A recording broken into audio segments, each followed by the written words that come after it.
ચલીએ lecture 14 માં આગળ વધીએ છીએ. હોમવર્ક નોટ ડાઉન કરી લીધું હશે. લાસ્ટ લેક્ચરમાં આપણે જ્યાં સ્ટોપ થયા હતા ને ત્યાંથી જ છોકરાઓ કન્ટિન્યુ કરીએ છીએ. જો આ question tax exercise number 36 discuss કરીએ આપણે. ક્વેશ્ચન સરસ છે, તમારી સામે આવી શકે એમ છે. ક્વેશ્ચન શું કહે છે કે આકૃતિમાં દર્શાવ્યા મુજબ, અહીંયા ફિગર ઓલરેડી શો કરેલી છે, હું ફરીથી ડ્રો કરું છું. 5 કેજી અને 10 કેજી દળના બે પદાર્થો એ અને બી એક ટેબલ પર એકબીજાની સાથે સંપર્કમાં દિવાલને અડીને રહેલા છે. એટલે બે બ્લોક છે એ અને બી, એ બે એકબીજાની સાથે છે, સંપર્કમાં છે ને દિવાલને અડીને રહેલા છે.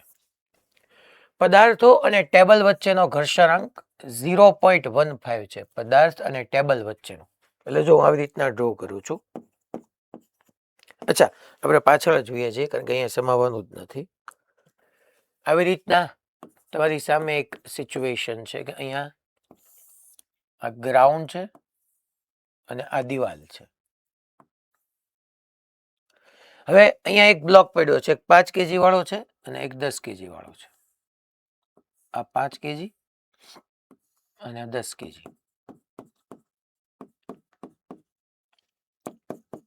આ ગ્રાઉન્ડ છે છોકરાઓ, આ દિવાલ છે.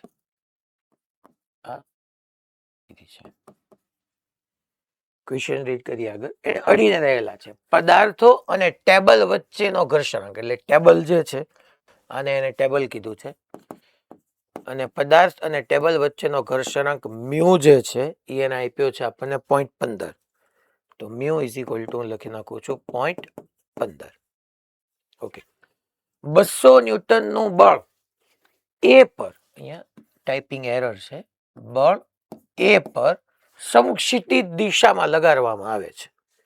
એટલે આ એ કહી દીધો છે એને, આ બી કહી દીધો છે. તો અહીંયા 200 ન્યૂટનનું બળ સમક્ષિતિજ દિશામાં લગાડવામાં આવ્યું છે એ અને બી પર. એમાં એ પર 200 ન્યૂટનનું બળ છે. હવે એ અને બી આ શું કે છે, જો કેપિટલ એ કેપિટલ બી બે બ્લોક છે 5 કેજી 10 કેજીનો.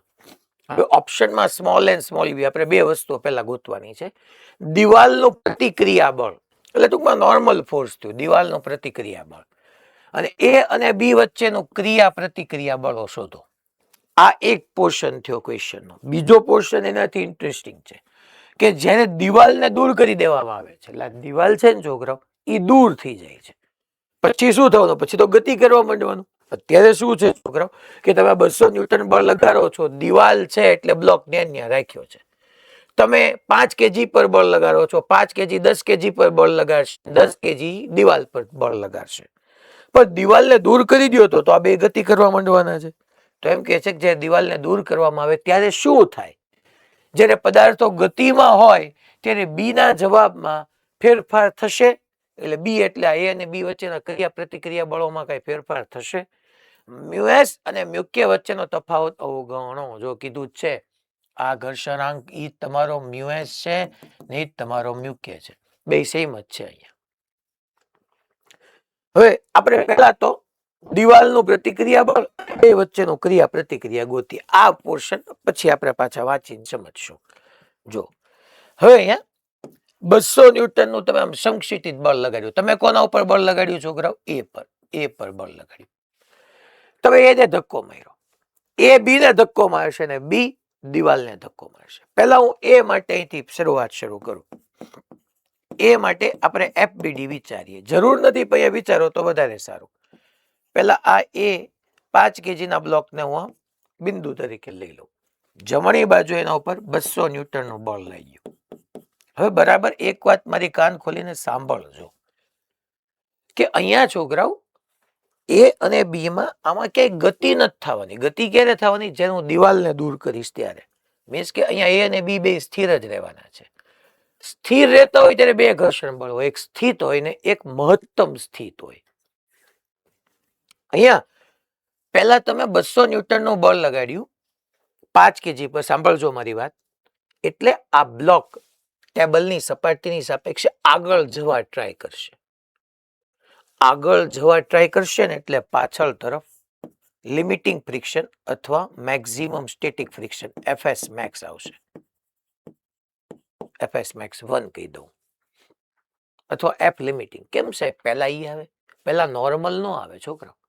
પહેલા મેં બળ લગાડ્યું એટલે ટેબલની સપાટીની સાપેક્ષે આગળ જવા પ્રયત્ન કરશે, એટલે અહીંયા fs max 1 આવશે.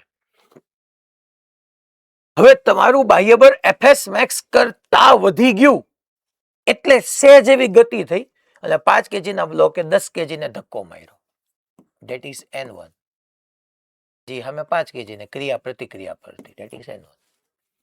એટલે પહેલા કોણ આવ્યું હોય? મેં તમને કીધું હતું, એક નોટ્સ બી હું લખાવી દઈશ તમને, કે બાહ્ય બળ આપું છું ને, સૌથી પહેલા મેક્સિમમ સ્ટેટિક ફ્રિક્શન આવે. તમારું બાહ્ય બળ મહત્તમ સ્થિત ઘર્ષણ બળ કરતા વધારે હોય, પ્રભાવી બની ગયું હોય, એટલે સહેજ એવી ગતિ થાય પછી લંબ બળ આવે. ટૂંકમાં મારે તો એફબીડી માં એ પર લાગતા બળ દર્શાવવાના છે, તો એ પર n1 ડાબી બાજુ હોય. એટલે આ બે માં હું અહીંયા દેખાડી દઈશ સાથે n1 ડાબી બાજુ, fs max 1 ડાબી બાજુ. તમારે સમજવાનું છે કે પહેલા fs max 1 આવ્યું છે અને તમારું બાહ્ય બળ એની કરતા વધારે હશે, એટલે સહેજ એવું આગળ ગયું હશે અને 5 kg 10 kg ને ધક્કો માર્યો. લંબ બળ હશે, પણ વાય દિશામાં ક્યાંય મારે કઈ ચિંતા જ કરવાની જરૂર નથી, એટલે મેં વાય દિશામાં કોઈ બળો નથી દેખાડ્યા.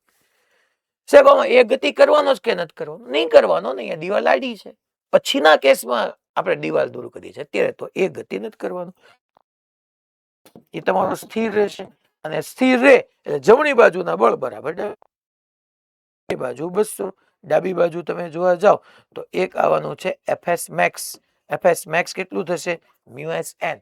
અહીંયા તમે જોવા જાઓ તો નીચે તરફ 5g આવે, હા આવે, ઉપર તરફ n કહી દઉં છું. જો આને મેં n1 કીધું છે, તો અહીંયા હું n કહી દઉં છું, તો μs n, અને n ની જગ્યાએ હું લખી નાખું છું છોકરાઓ 5g પ્લસ n1 પૂરું. ચાલો અહીંથી આપણે સિમ્પ્લિફાઈ કરીએ તો 200 બરાબર μs કેટલું આપ્યું છે? μs 0.15 વત્તા 0.15 ગુણ્યા 5 ગુણ્યા g ની કઈ વેલ્યુ આપણને કીધી હતી સ્પેસિફિકલી નહીં. હું ઈઝી પડે એટલા માટે 10 લઈ લઉં છું છોકરા, કઈ કીધી નહોતી તો હું 10 લઈ લઉં છું, અને પ્લસ n1.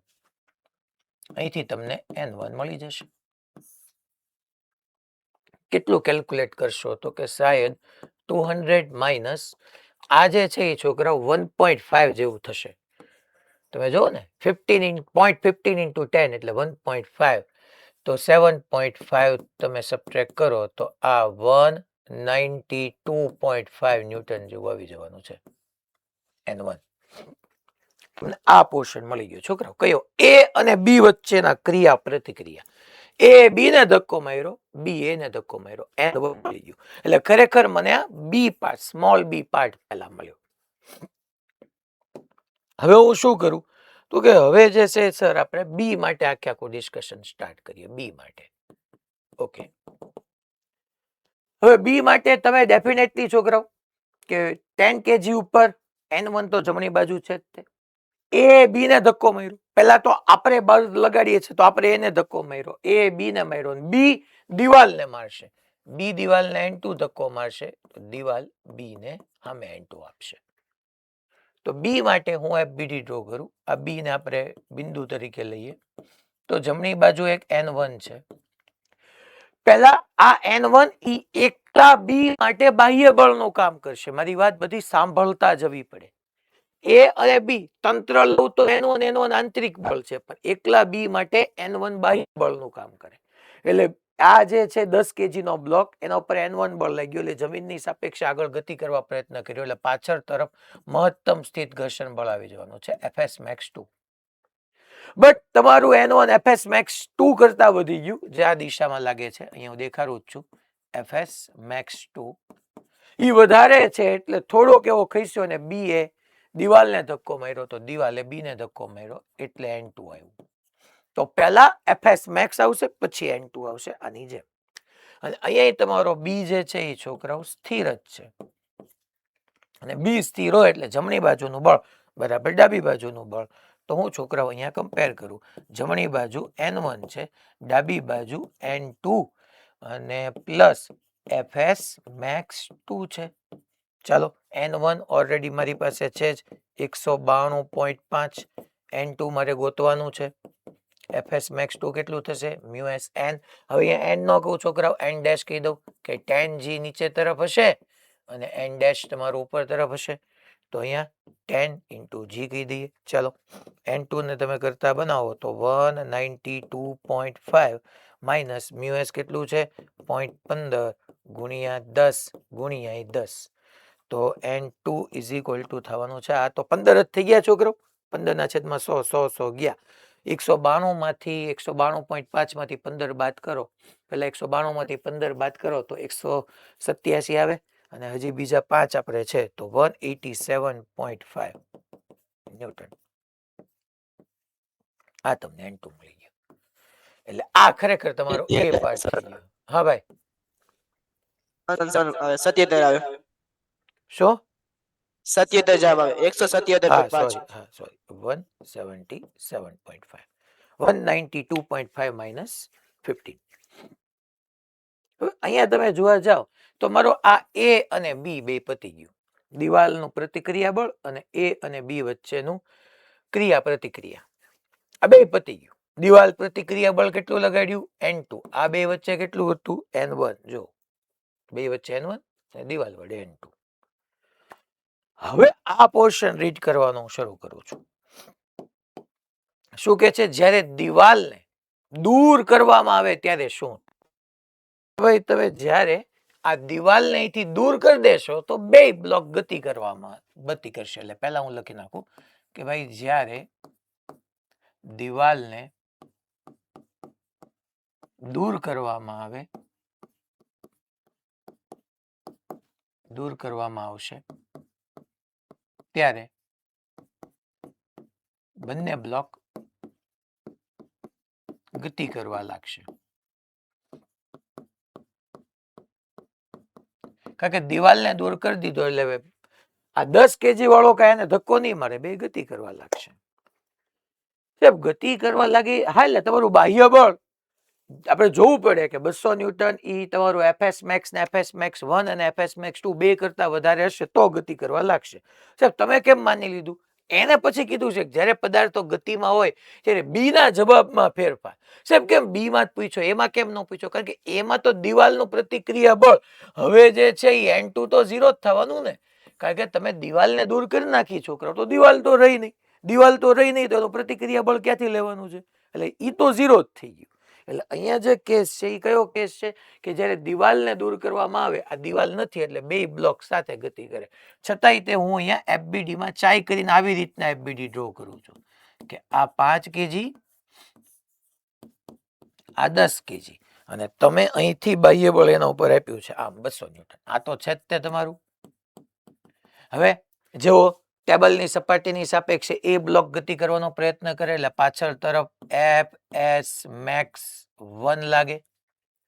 દિવાલ જે છે એ તો વહી ગઈ છે તો હવે ટેબલની સપાટી આના ઉપર જે લગાડે fs max 2 લગાડે. હા વચ્ચે n1 એ હોય, n1 એ હોય, કોઈના નથી પાડતું. n2 0 થઈ ગયું. હવે જો તમે મને પાછું તમને એને લઈ જાઓ કે જ્યારે પદાર્થો ગતિમાં આવે ત્યારે બી એટલે કયો હતો? એ અને બી વચ્ચેના ક્રિયાબળો એટલે n1 પૂછ્યો છે. કારણ કે દિવાલ નથી ધેટ મીન્સ n2 તો 0 જ થઈ ગયો છે. તો એ તો પછી કઈ વાત જ ન આવે એની છોકરા કે n2 તો તમારો 0 થઈ ગયો. હવે n1 ગોતવાનું છે. સાહેબ પહેલા કોણ આવ્યા છે? પહેલા fs max 1 fs max 2 આવ્યા છે. અચ્છા ગતિ કરે છે, ગતિ કરે. તમે જો ને છોકરા કે હવે અહીંયા fs max 1 ને fs max 2 તમે અહીંયા એક વસ્તુનો વિચાર કરો કે તમે બહારથી કેટલું બળ આપ્યું છોકરા? 200 ન્યૂટન બળ આપ્યું છે. fs max 1 કેટલું છે આપણે ગોતવું પડશે. ચાલો તો હું એક કામ કરું, અહીંયા આ જમણી બાજુ એ જેટલા પ્રવેગથી ગતિ કરે છે. કે પ્રવેગ આવ્યો જો હું છે ને છોકરા એક કેલ્ક્યુલેશન કરું છું. જરૂર નથી તમે ના કરતા, હું કરું છું તમને સમજાવવા માટે, પછી હું જવા દઈશ. શું કામ ઈ કહું હમણાં કે મારે fs max 1 જોઈએ છે તો એનું સૂત્ર શું? mu s n. mu s કેટલું છે છોકરાઓ? હે સાહેબ અહીંયા mu s આવે કે mu k આવે? હવે mu k આવે પણ એને કીધું જ કે mu s ને mu k બે એક જ છે, mu જ લેવાનો છે 0.15. અહીંયા n આવે કે n1 આવે? અરે y દિશામાં મ્યુ n બરાબર mg m5 g10. તો આ કેટલું આવશે? 15 પંચા 75, 7.5 ન્યૂટન. અચ્છા, fs max 2 કેલ્ક્યુલેટ કરો તો એટલે આ તમારું છે 7.5 ન્યૂટન. હવે fs max 2 કેટલું? તો કે 0.15 તો છે જ તે, ગુણ્યા mg. m કેટલું? તો કે ભાઈ અહીંયા mg એટલે કે ખરેખર n ડેશ આવે, મ્યુ s n ડેશ બરાબર 10g. તો 10 × 10 એટલે આ 15 ન્યૂટન આવ્યું. તમે વિચાર તો કરો છોકરો કે બે જે બ્લોક ભેગા છે એના ઉપર જમણી બાજુ, બે ઉપર ટોટલ જમણી બાજુ 200 છે. એ સાહેબ n1 છે, બેયને ભેગા લ્યો તો આંતરિક બળ છે. n1 તમે બેયને ભેગા લ્યો છો તો આંતરિક બળ છે. તો બે પર ભેગો પર જમણી બાજુ 200 અને ડાબી બાજુ ટોટલ 7.5 + 15 22.5. તો જમણી બાજુનું બળ વધારે જ થયું ને, એટલે જમણી બાજુ બે એ જેટલા પ્રવેગથી ગતિ કરશે. બસ આ સમજાવવા માટે મેં અલગથી આ ગણ્યા હતા. રાઈટ? તો હવે મારે અહીંયા બે ભેગું એટલે તંત્ર માટે 5 kg પ્લસ 10 kg ના તંત્ર માટે હું આવું ન લખી શકું છોકરો કે બાહ્ય બળ જમણી બાજુ, બાહ્ય બળ કેટલું? જમણી બાજુ તો કે જમણી બાજુ 200 એટલે 200 ઓછા સાહેબ n1 લખવાનું. હવે n1 એક વખત માઇનસ n1 આવે ને એક વખત પ્લસ n1 આવે. કહું તો છું કે એ આંતરિક બળો છે. તો હવે જમણી બાજુ જે દિશામાં પ્રવેગ હોય, અગેઇન મેં શું એપ્લાય કર્યું? સિગ્મા f બરાબર m. છેલ્લે તો ત્યાં જ વાત આવે છે કે જે દિશામાં પ્રવેગ હોય એ દિશાના બળમાંથી વિરુદ્ધ દિશાના બળ બાદ કરો. આ 7.5 આવ્યું અને અહીંયા 15 આવ્યું. તો માઇનસ આપણે કહી શકીએ 7.5 + 15 બરાબર ma. કોના માટે વાત કરો? 5 કે 10? અરે તંત્ર માટે. તો કુલ દળ કેટલું થશે સાહેબ? તો કે 15. તો 15 a. સાહેબ આમાંથી તમને પ્રવેગ મળશે, કાંઈ વાંધો નહીં છોકરો. પ્રવેગ મળી જાય તો હું n1 મેળવી શકીશ ને. અહીંયા મેં પ્રવેગ જ મેળવ્યો, સાચી વાત છે. તો 200 - 22.5 કરશો, 200 - 22.5 કરશો તો 177.5 આવશે. 177.5 છેદમાં 15 કરો એટલે તમને પ્રવેગ મીટર પર સેકન્ડ સ્ક્વેરમાં મળી જાય. એટલા પ્રવેગથી ગતિ કરશે. સાહેબ તમને પ્રવેગ નથી કીધું, તમને એને બે વચ્ચેના ક્રિયા પ્રતિક્રિયા કીધા. તો કાંઈ વાંધો નહીં. હવે ગમે એક બ્લોકને ઇન્ડિપેન્ડન્ટલી ટ્રીટ કરો. હાલો 5 kg ને હવે એકલા ને હવે ભેગું નહીં. સાહેબ બી કેમ ખબર પડે? અરે n1 ગોતવું છે એટલે જમણી બાજુ 200 ન્યૂટન, ડાબી બાજુ એક તો n1 છે જ તે, અને બીજું કયું આવે ડાબી બાજુ?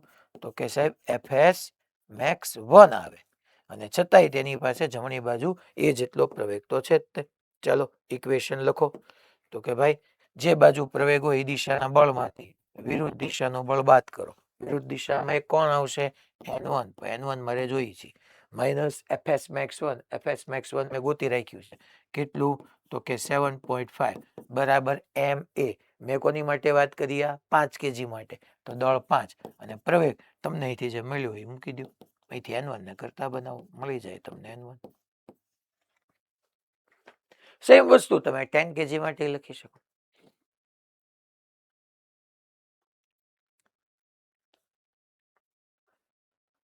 ખબર પડી ભાઈ? પક્કું બધાને? બધા સેન્ટરો ઈડર? ઓકે. રાજકોટ ગુરુકુળ ત્રણેય ક્લાસ? ઓકે. સુરેન્દ્રનગર? ઓકે. પછી Dabholi? Okay fine. Ahmedabad? Okay.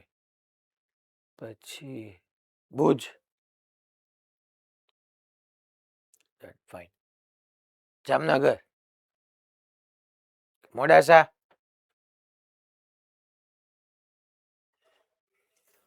ટૂંકમાં ક્વેશ્ચન પ્યોરલી તમને એડવાન્સમાં બી ક્યાંક તમારી સામે આવી શકે એવો લેન્ધી અને સરસ ક્વેશ્ચન હતો. બેઝિક તમારા ક્લિયર હોય તો તમને ક્વેશ્ચન સાથે ડીલ કરવામાં કોઈ પ્રોબ્લેમ ન આવે. હવે આપણે નેક્સ્ટ ક્વેશ્ચન એનું સોલ્યુશન છે છોકરાઓ. સાહેબ આપણા જવાબ કરતા જુદા આવે છે એનું કારણ એક જ છે કે એને જી ઇઝ ઇક્વલ ટુ 9.8 લીધું છે, આપણે 10 લઈ લીધું છે, એટલે થોડા ઘણા નાના નાના વેરિએશન મળવાના જ છે. રાઈટ.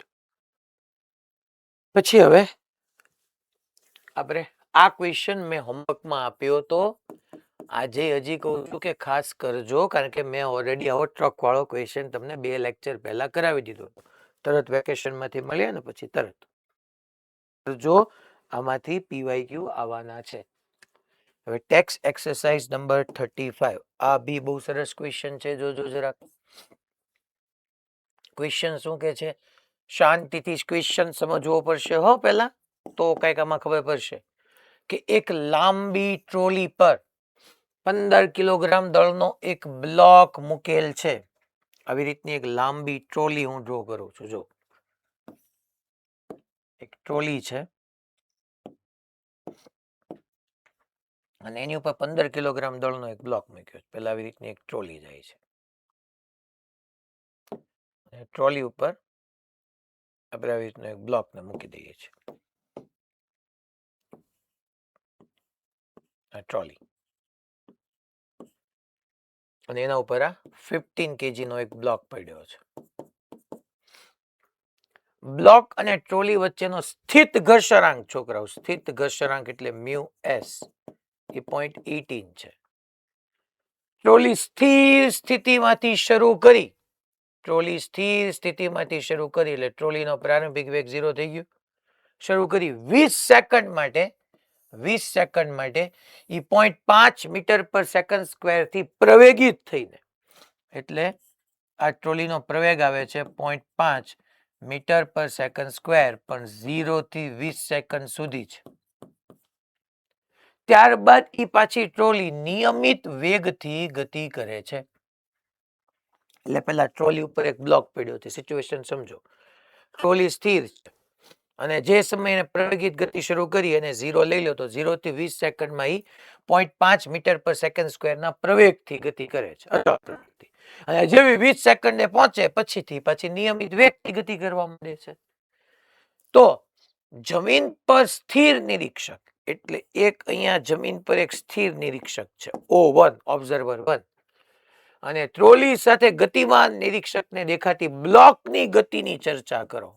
એટલે અહીંયા ટ્રોલી સાથે બીજો એક ગતિમાન ઓબ્ઝર્વર O2 છે અને બંનેને દેખાતી આપણે ગતિની ચર્ચા કરવાની છે. સિચ્યુએશન આખી સમજો. ટ્રોલી છે, સ્થિર સ્થિતિમાં ટ્રોલી હતી, t બરાબર 0 સેકન્ડે શરૂ કરે છે અને 20 સેકન્ડ સુધી ટ્રોલી પ્રવેગી ગતિ કરે છે અને પછી નિયમિત વેગથી ગતિ કરવા માંડે છે. એટલે 0 થી મારે બે રીતે વાત કરવાની, એક 0 થી 20 સેકન્ડ સુધી અને પછી 20 સેકન્ડ પછી.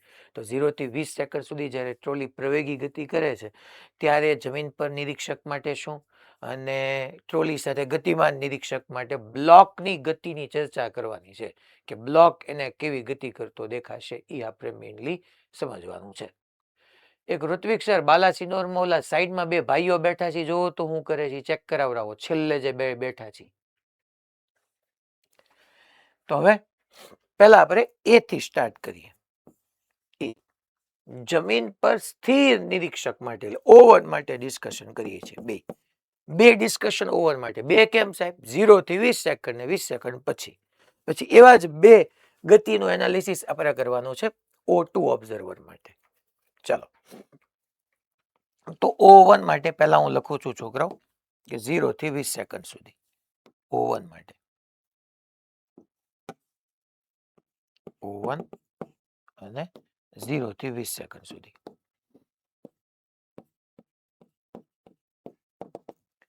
તો 0 થી 20 સેકન્ડ સુધી શું છે ખાસ?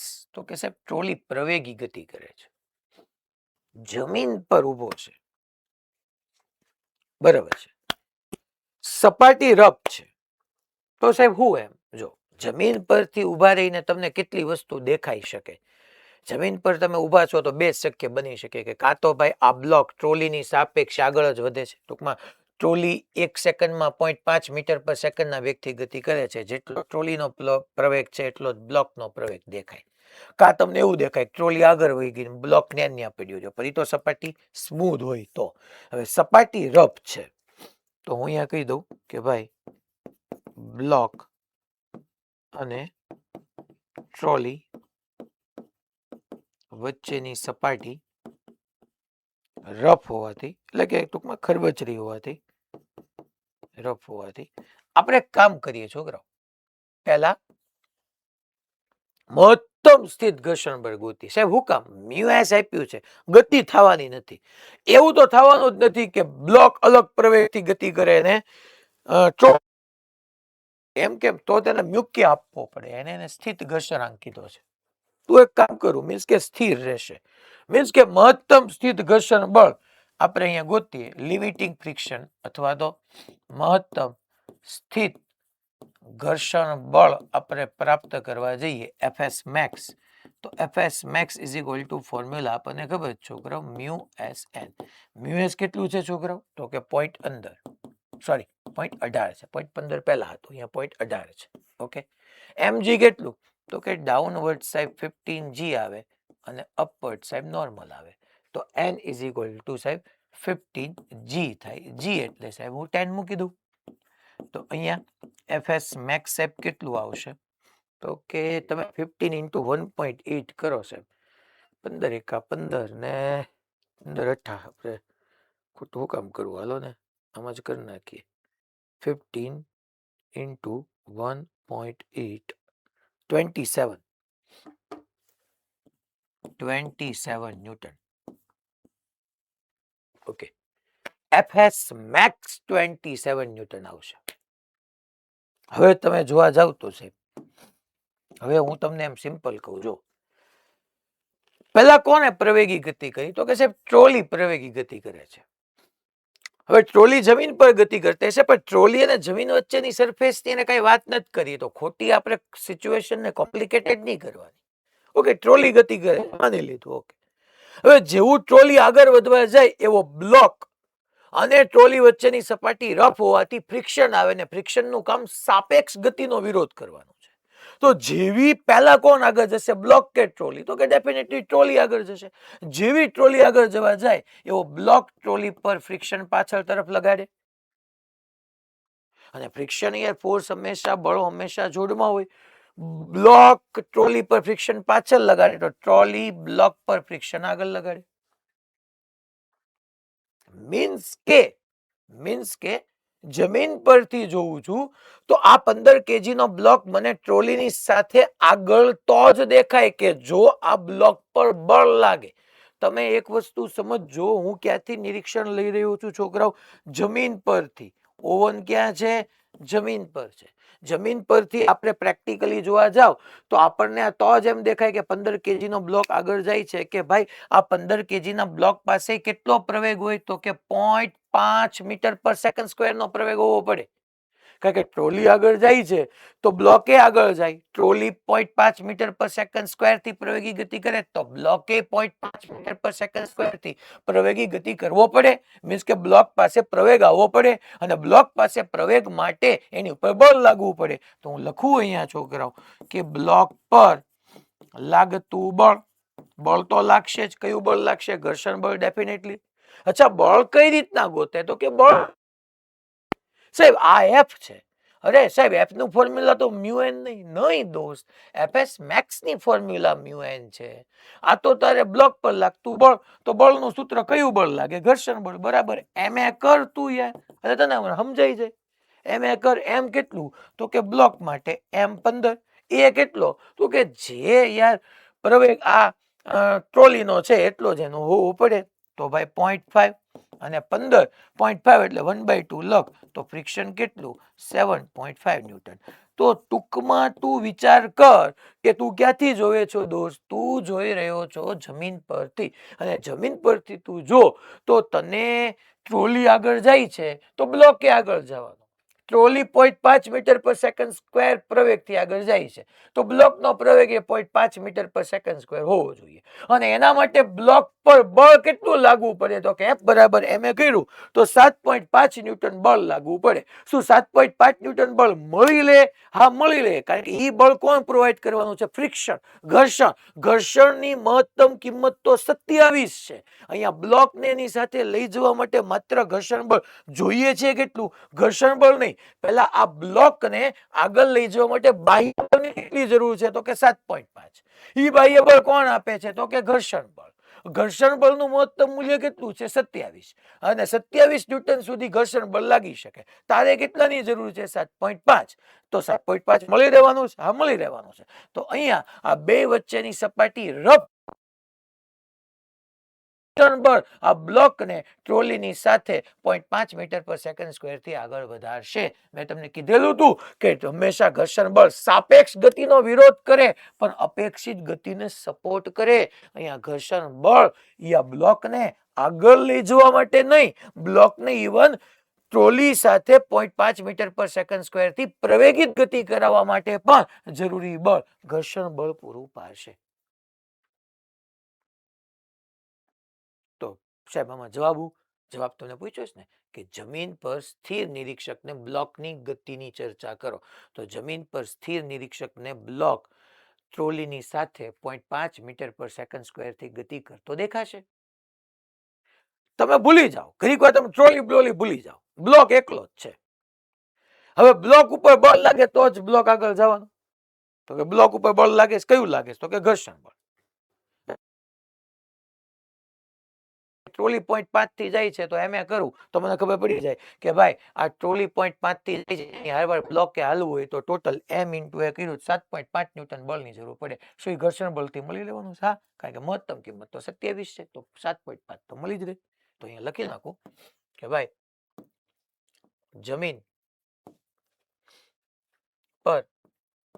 જમીન પર રહેલ સ્થિર નિરીક્ષકને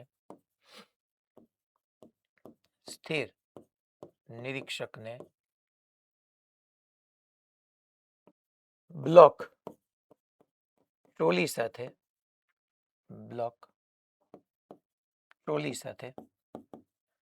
0.5 મીટર પર સેકન્ડ સ્ક્વેર થી પ્રવેગિત ગતિ કરતો દેખાશે.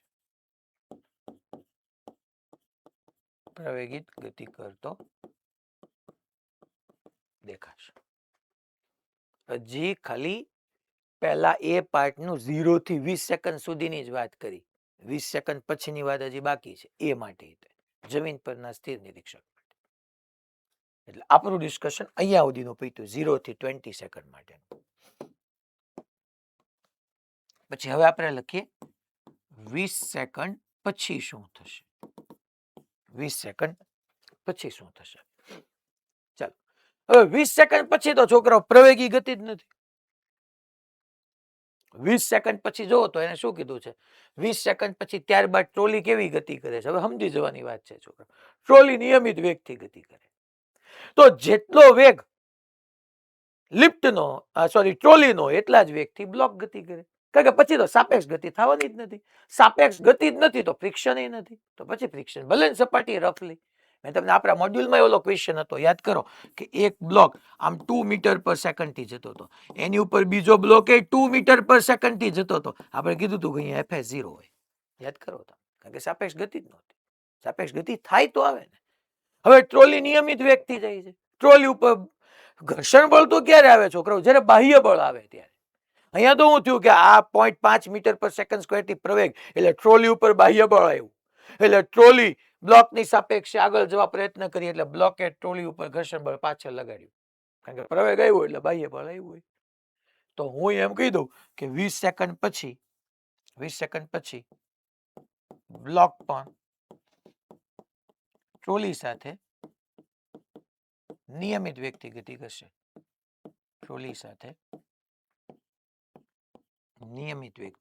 કારણ કે પછી ઘર્ષણ બળ ક્યાં આવવાનું જ નથી.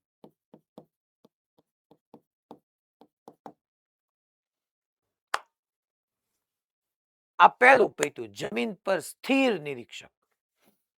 હવે આપણે બી લઈએ, બી પાર્ટ.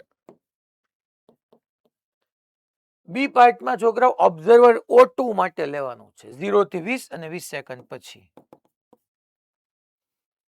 O2. ચાલો હવે તમે અહીંયા છો છોકરા O2 એટલે તમે ક્યાં છો છોકરાઓ ટ્રોલી પર. ટ્રોલી કેવી ગતિ કરે છે પ્રવેગી ગતિ કરે છે. તમે પ્રવેગિત નિર્દેશ ફ્રેમમાં આવ્યા મીન્સ કે તમે અઝડત્વીય નિર્દેશ ફ્રેમમાં આવ્યા અને જ્યારે બી તમે અવલોકન અઝડત્વીય નિર્દેશ ફ્રેમમાંથી લ્યો ત્યારે તમારે એક બળ વિચારવું પડે ધેટ ઇઝ સ્યુડો ફોર્સ આભાસી બળ. અચ્છા ઓકે સાહેબ તો આભાસી બળની દિશા કઈ હશે તો કે આભાસી બળની દિશા તમારું જે પ્રવેગ છે અઝડત્વીય નિર્દેશ ફ્રેમનો પ્રવેગ એની વિરુદ્ધ દિશામાં એટલે આ દિશામાં તમે આભાસી બળ વિચારવાના. હા સાહેબ આભાસી બળનું સૂત્ર શું આપણે ભણ્યા હતા એટલે આ દિશામાં આભાસી બળ લાગવાનું છે તો આભાસી બળ Fp બરાબર સ્યુડો ફોર્સ શું થશે એમ કેટલું 15 એ કેટલું તો કે ભાઈ 0.5 એટલે 15 ગુણ્યા 0.5 કરો તો કેટલું તમને મળવાનું છે એમ એ તો આ 7.5 ન્યૂટન મળશે મીન્સ કે તમારી સાપેક્ષે આ 15 kg ઉપર ડાબી બાજુ 7.5 ન્યૂટનનું ફોર્સ લાગશે 15 kg પર તો આ સપાટીની સાપેક્ષે ડાબી બાજુ બ્લોક જવા પ્રયત્ન કરશે 7.5 ન્યૂટન બળ લાગવાથી બટ તમારું સ્ટેટિક ફ્રિક્શનની મેક્સિમમ વેલ્યુ કેટલી છે 27 તો અમે 27 નહીં લાગે આ બાજુ 7.5 તો આ બાજુ 7.5 આ ફ્રિક્શનની વેલ્યુ 7.5 ન્યૂટન જ રહેશે મીન્સ કે તમારી સાપેક્ષે બ્લોક સ્થિર રહેશે 0 થી 20 સેકન્ડ સુધી બ્લોક ટ્રોલીની સાપેક્ષમાં સ્થિર રહેશે. કેમ કારણ કે હવે મેં અઝડત્વીય નિર્દેશ ફ્રેમથી જોયું અઝડત્વીય નિર્દેશ ફ્રેમમાં એક આભાસી બળ 7.5 એની પર ડાબી બાજુ લઈ ગયું તો બ્લોક આ ટ્રોલીની સાપેક્ષે ડાબી બાજુ જવા પ્રયત્ન કરે તો ટ્રોલી બ્લોક પર જમણી બાજુ બળ લગાડે ઘર્ષણ બળ એની મહત્તમ કિંમત 27 સુધી લગાડી ગઈ અહીંયા ડાબી બાજુ 7.5 છે જમણી બાજુ 7.5 લાગી ગયું મીન્સ કે બ્લોક સ્થિર રહેશે. અને હવે 20 સેકન્ડ પછી આપણે જોઈએ આ ડિસ્કશન 0 થી 20 સેકન્ડ માટે હતું અને હવે જે આપણે સમજીએ છીએ એ 20 સેકન્ડ પછીની વાત કરીએ 20 સેકન્ડ પછી શું થશે તો કે 20 સેકન્ડ પછી તમે ક્યાં છો તો કે ટ્રોલી પર જ ઊભા છો. અચ્છા હવે પ્રવેગી ગતિ છે ના શું હવે સ્યુડો ફોર્સ છે ના અચ્છા સ્યુડો ફોર્સ છે તો ઘર્ષણ બળ નથી તો તમારી સાપેક્ષે સ્થિર જ છે 20 સેકન્ડ પછી કારણ કે સ્યુડો ફોર્સ આવ્યો આભાસી બળ આવ્યું એટલે ઘર્ષણ બળ આવ્યું 20 સેકન્ડ પછી પ્રવેગ નથી તો આભાસી બળ નથી એકે બળ જ નથી તમારી સાપેક્ષે સ્થિર રહેશે પછી પણ સ્થિર 20 સેકન્ડ પછી પણ સ્થિર પહેલા બી સ્થિર અને પછી પણ સ્થિર. જમીન પરથી 0 થી 20 સેકન્ડ સુધી પ્રવેગી ગતિ કરતો દેખાશે બ્લોક અને 20 સેકન્ડ પછી બ્લોક તમને નિયમિત વેગથી ગતિ કરતો દેખાશે અને નિયમિત વેગથી ગતિ કરતો હતો અને તમે ઓબ્ઝર્વર O2 ટ્રોલી પર જોઈને જોવો છો તો 0 થી 20 સેકન્ડ સુધી પણ સ્થિર છે અને 20 સેકન્ડ પછી પણ સ્થિર છે. આ બધા એને અલગ રીતે આપ્યું હોય પહેલાનો જવાબ જમીન પરના સ્થિર નિરીક્ષકને બ્લોક પ્રવેગિત અને નિયમિત વેગથી ગતિ કરતો જણાશે. મેં તમને ક્લેરિટી સાથે કીધું કે 20 સેકન્ડ સુધી પ્રવેગિત એટલે 0.5 મીટર પર સેકન્ડ સ્ક્વેરના પ્રવેગથી જ ગતિ કરતો દેખાશે અને પછી નિયમિત વેગથી ગતિ કરતો દેખાશે જે તમને અહીંયા આન્સર આમ લખીને આપ્યો છે. અને બીજું નિરીક્ષક જ્યારે ટ્રોલીમાં છે ત્યારે તે પ્રવેગિત અથવા અઝડત્વીય નિર્દેશ ફ્રેમ અહીં ગતિના નિયમ પળાતા નથી આ બધું ભણી ગયા કે ન્યૂટન્સ લો વેલિડ નથી એટલે આભાસી બળ લઈએ છીએ પરંતુ જે નિયમિત વ્યક્તિ થાય છે ત્યારે તે બ્લોકની પોતાની સાપેક્ષે સ્થિર જોઈએ બે કેસમાં સ્થિર જ છે ટૂંકમાં. આ રીતે તમે લખો એ વધારે બેટર છે કારણ કે મોડ્યુલમાં આન્સરમાં તમને ક્લેરિટી નહીં મળે આવું બધું શું કામ થયું હોય એટલે જે લોકોને એવી હેબિટ હોય કે ભાઈ ખાલી સાંભળતા જ હોય નાની નાની વસ્તુને નોટ ન કરતા હોય તો બની શકે કે તમે વિચાર કરો છોકરાઓ આની આ વસ્તુ 1.5 વર્ષ પછી તમે રિવાઇઝ કરશો ત્યારે કાંઈ યાદ નહીં આવે મોડ્યુલનું સોલ્યુશન જોઈને તો સમજાવવાનું જ નથી પાકું જ છે કારણ કે એ મુજબ કાંઈ થોડું એનું સોલ્યુશન છે એ થોડું અહીંયા કહેવા આવ્યો છું એ તો તમારી પાસે ઓલરેડી છે જ અવેલેબલ એટલે એટલીસ્ટ ઘરે જઈને માની લો આપણે નોટ્સ બરાબર બનાવી જોઈએ ને ત્યારે તમારી પાસે વિડીયો અવેલેબલ હોય જ તે તો થોડું બધું આવી રીતના નાના નાના પોઈન્ટ્સને નોટ ડાઉન કરતા જવા નહીંતર ભેગું નહીં થાય કાંઈ. ડિસેમ્બર પછી જાન્યુઆરી, હવે જોજો માર્ચ એપ્રિલ આવતા આવતા 2 વર્ગ જ પડી જશે. એકને બધું ભેગું થવા માંડ્યું છે ને એકને કાંઈ ભેગું નહીં થવા માંડ્યું હોય. કે તો વિચાર તો કરો કે આ બધા આવા પ્રોબ્લેમ કાંઈ ઈઝી નથી છોકરાઓ. પેલા આ 2 ક્વેશ્ચન એડવાન્સ લેવલના જ છે. અને તમે અત્યારે ક્યાંય નોટ ડાઉન ન કર્યા હોય ટોપિક આ ક્યાંથી આવ્યું કેમ આવ્યું, અને ઇવન નોટ ડાઉન કરી નહીં તે 1 વર્ષ સુધી રિવાઇઝ ન કરો તો કોઈ પોસિબિલિટી જ નથી કે 1 વર્ષ પછી તમને યાદ હોય. ને સૌથી સહેલી વાત છે કે એવું સાહેબ અમને ભૂલાઈ ગયું, હવે નથી ખબર પડતી. તો તમે બધા પાસે એટલો જ ટાઈમ છે, ફેસિલિટી અવેલેબલ થતી ગઈ. આજથી 10 વર્ષ પહેલા 2016 પહેલા જેથી આ ઇન્ટરનેટ નહોતું તે દિવસે ક્લાસમાં એક વખત આ ભણાવવામાં આવતું, ભણ્યું અહીં ભણ્યા. બાકી ડાઉટમાં સમજો તમારા ક્લાસની અંદર 60 છોકરાઓ છે, 60 છોકરાઓ આ ક્વેશ્ચન ડાઉટમાં લઈને ગયા હોય, મેં તમને લગભગ 15 મિનિટ જેવો કરાવ્યો, 60 સ્ટુડન્ટ્સને 15 મિનિટ આ ક્વેશ્ચન કરાવવાનો કોઈ ટીચર પાસે ટાઈમ હોય જ નહીં. અને આ ક્લાસમાં આવીને 2-3 વખત હું આનો આ પ્રશ્ન કરાવું, હજી હું તમને 3 વખત સમજાવું, હારા બારુદી આનો ક્વેશ્ચન સમજાવું, તમને મોજ પડી જાય વાપ. બાકી એ સમજાણો ન હોય પછી ગોખાઈ ગયો હોય. કારણ કે સમજવાની વાત હોય એ 1 વખત 2 વખતમાં ક્લેરિટી આવી જતી હોય. પછી વારંવાર બોલવામાં આવે તો એ વસ્તુ પછી ક્રેમ થતી હોય, ગોખાતી હોય. એ આ પૂરતું આવડે, અને જેવો ચેન્જ આવે તો એ ન થાય પાછો. 2 ક્વેશ્ચન અને પહેલાનું આ 2 સરસ હતા. અચ્છા, ટેક્સ્ટ ઇલ્યુસ્ટ્રેશન નંબર 1 આઈ બરાબર શાંતિથી સાંભળજો. આ બી પીવાયક્યુ છે, જેઈમાં પીવાયક્યુ દેખાશે તમને. ટેક્સ્ટ ઇલ્યુસ્ટ્રેશન ને ટેક્સ્ટ એક્સરસાઇઝ પીવાયક્યુ માં આવે છે. આ ધ્યાન રાખજો બધા, જરાય નેગ્લેક્ટ ન કરતા. 100 મીટર પર સેકન્ડ સ્ક્વેરના અચળ પ્રવેગથી, ઓકે પ્રવેગ આપ્યો છે, બાહ્ય અવકાશમાં ગતિ કરતા એક નાના અવકાશયાનમાંથી એકાએક અવકાશયાત્રી છૂટો પડે છે. ઓકે, એક અવકાશયાત્રી એકાએક છૂટો પડી જાય છે. અવકાશયાન હશે ક્યાં. અવકાશયાનની બહાર આવ્યા પછીની ક્ષણે તેનો પ્રવેગ કેટલો હશે? એટલે એક છોકરાઓ સેટેલાઇટ છે ટૂંકમાં અવકાશયાન, એટલે આપણે લઈ લઈએ. એવું ધારો કે તેના નજીકના આ લાઈને કામની જો, એવું ધારો કે નજીકમાં તેના પર ગુરુત્વ બળ લગાડતા કોઈ તારાઓ હાજર નથી. એટલે માની લો આવી રીતનું એક અવકાશયાન ગયું છે, આમ રોકેટ આપણે લઈ લઈએ, એક અવકાશયાન ગયું છે. અવકાશયાનમાંથી એક અવકાશયાત્રી બહાર આવ્યો. અવકાશયાનમાંથી અવકાશયાન કેટલાથી જતું હતું? તો કે 100 મીટર પર સેકન્ડ સ્ક્વેરના અચળ પ્રવેગથી જતું હતું. બાહ્ય અવકાશમાં ગતિ કરતું હતું. એક અવકાશ ગતિ કરતા એક નાના અવકાશયાનમાંથી, એટલે આ અવકાશયાન કેવું હતું? નાનું. સાહેબ તમે આવું બધું હા નાનું નાનું શું આવા વર્ડ ઉપર તમે કામ કરો છો, એ જ તમને સમજાવશે કે અવકાશયાન નાનું છે, મોટું નથી. એનો હું મિનિંગ સમજાવું. છૂટો પડે છે, તો જેવો છૂટો પડ્યો એ અવકાશયાનની બહાર આવ્યા પછીની ક્ષણે, જે ક્ષણે બહાર આવ્યો એની પછીની ક્ષણે પ્રવેગ કેટલો? જવાબ આવશે 0. સાહેબ 100 મીટર પર સેકન્ડ સ્ક્વેરનો પ્રવેગ તો અવકાશયાન ને હતો. તમને પૂછ્યો છે અવકાશયાનમાંથી બહાર આવ્યા પછીની ક્ષણે, અવકાશયાનની બહાર આવ્યા પછીની ક્ષણે તેનો એટલે કોનો? અવકાશ યાત્રીનો પ્રવેગ. તો અવકાશ યાત્રીનો પ્રવેગ 0 થઈ જશે. શું કામ? કારણ કે અવકાશ યાત્રી પર કોઈ બળ જ નહીં લગાડે. લે સાહેબ, કોઈ બળ જ નહીં લગાડે તો ઓલો રાજકોટ વાળો તરત કહેશે સાહેબ મેં તમને કીધું હતું ને અવકાશની બહાર કોઈ ગુરુત્વાકર્ષી બળ ન હોય. એટલે એ નથી, બળ તો ન્યાય હોય. સમજાવું કેમ ન હોય.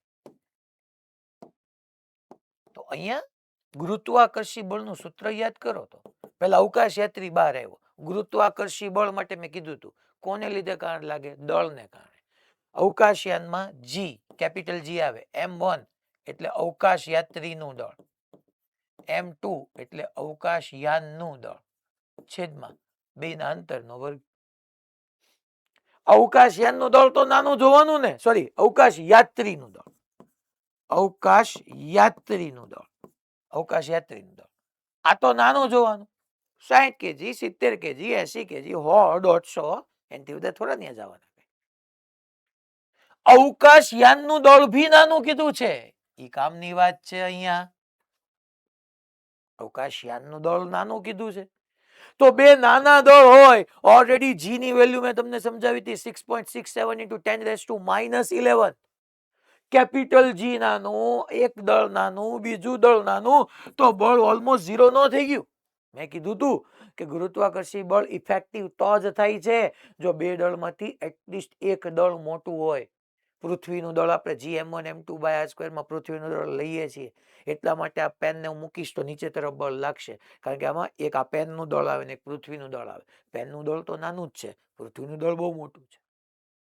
એટલા -11 આ જે છે ને 6.67 into 10 raised to -11, તો પૃથ્વીનું દળ 6 × 10⁻²4 એટલે કંઈક ઇફેક્ટિવ આવે છે. ને એટલા માટે તમને લખીને આપ્યું છે કે અવકાશયાન નાનું છે. જો અવકાશયાન બહુ મોટું હોય તો મોટા ગુણ્યા નાનું દળ કરો તો કંઈક તમને બળ લાગે ને તો પ્રવેગ આવે. બીજી વાત કે આજુબાજુમાં સાહેબ એની આજુબાજુમાં સૂર્ય કે બીજા કોઈ સ્ટાર નહીં હોય, એટલે એવું કીધું છે કે એવું ધારો કે નજીકમાં તેના પર ગુરુત્વાકર્ષી બળ લગાડતા કોઈ તારાઓ હાજર નથી.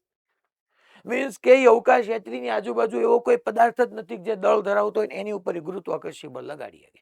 બે જ જણ છે, એક અવકાશયાન પોતે અને ટૂંકમાં એક અવકાશ યાત્રી પોતે અને બીજો અવકાશયાન. ઈ બે વચ્ચે ગુરુત્વાકર્ષી બળ લાગે જ તે, કોઈ ના નથી પાડતું, પણ ઈ બેના દળ પોતપોતાના દળ ખૂબ નાના છે એટલે એની ઇફેક્ટ નહીં આવે, એટલે પ્રવેગ 0 થઈ જશે. તેની ગુરુત્વાકર્ષણ બળ લગાડતા કોઈ કણ ટૂંકમાં તારા નજીકમાં નથી. નાનો અવકાશયાન તેના પર અવગણ્ય ગુરુત્વાકર્ષણ બળ લગાડે. મેં કીધું, મેં ના નથી પડી, પણ અવગણ્ય હોય, જે મેં તમને સમજાવ્યું હતું. તેથી અવકાશયાનમાંથી બહાર નીકળતા તેના પર કુલ ચોખ્ખું બળ 0, નેટ ફોર્સ 0, એટલે પ્રવેગ પણ 0. એલા ખબર પડે ભાઈ બધાને? રાજકોટ ગુરુકુળ કોઈ ઓલો ક્વેશ્ચન પૂછ્યો તો બાહ્ય અવકાશમાં ગુરુત્વાકર્ષી બળ ન હોય, જો એને લખીને જ આપ્યું છે. તેના પર કુલ ચોખ્ખું બળ છે, અવગણ્ય ગુરુત્વાકર્ષણ બળ લગાડે. અવગણવાનું કામ, બેનું દળ નાનું છે.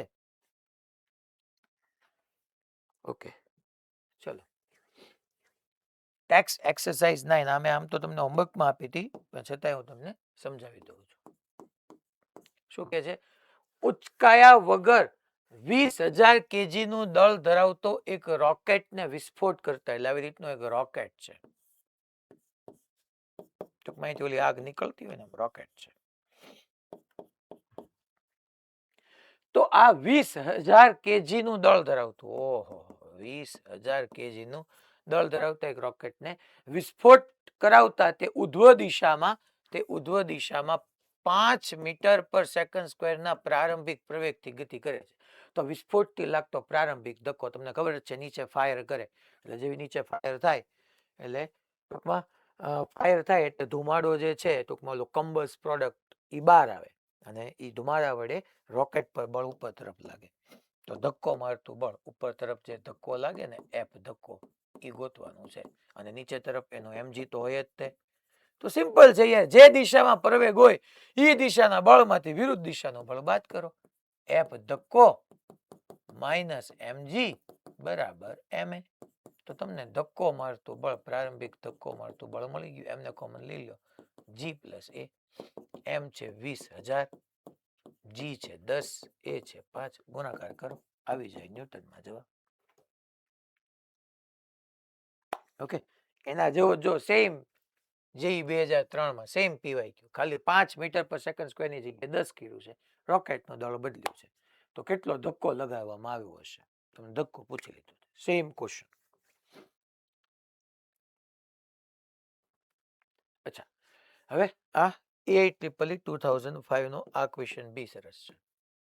જો શું કહે છે, જ્યારે કોઈ પેરાશૂટ ડ્રાઈવર, જો સાંભળજો બધી વસ્તુ, પોતાની દુનિયામાં સપનામાં રહ્યા તો કાંઈ ભેગું નહીં થાય, ખોટું બેઠું ન રહેવું, સમય આપીએ જ છીએ, બેહવાનું જ છે, તો પછી ન સાંભળીએ નહીં એટલું તો આપણે હોનેસ્ટ બની આપણી જાત સાથે.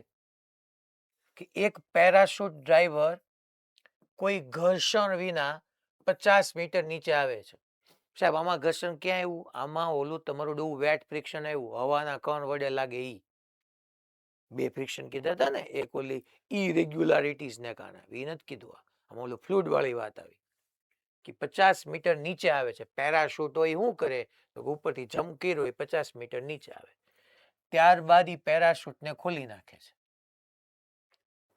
અને પછી 2 મીટર પર સેકન્ડ સ્ક્વેરના પ્રતિ પ્રવેગથી નીચે આવે છે. પછી 2 મીટર પર સેકન્ડ સ્ક્વેરના પ્રતિ પ્રવેગથી નીચે આવે છે.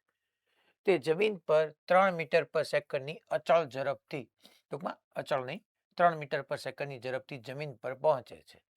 તો તે પેરાશૂટ કેટલી ઊંચાઈએથી કૂદી પડ્યો હશે?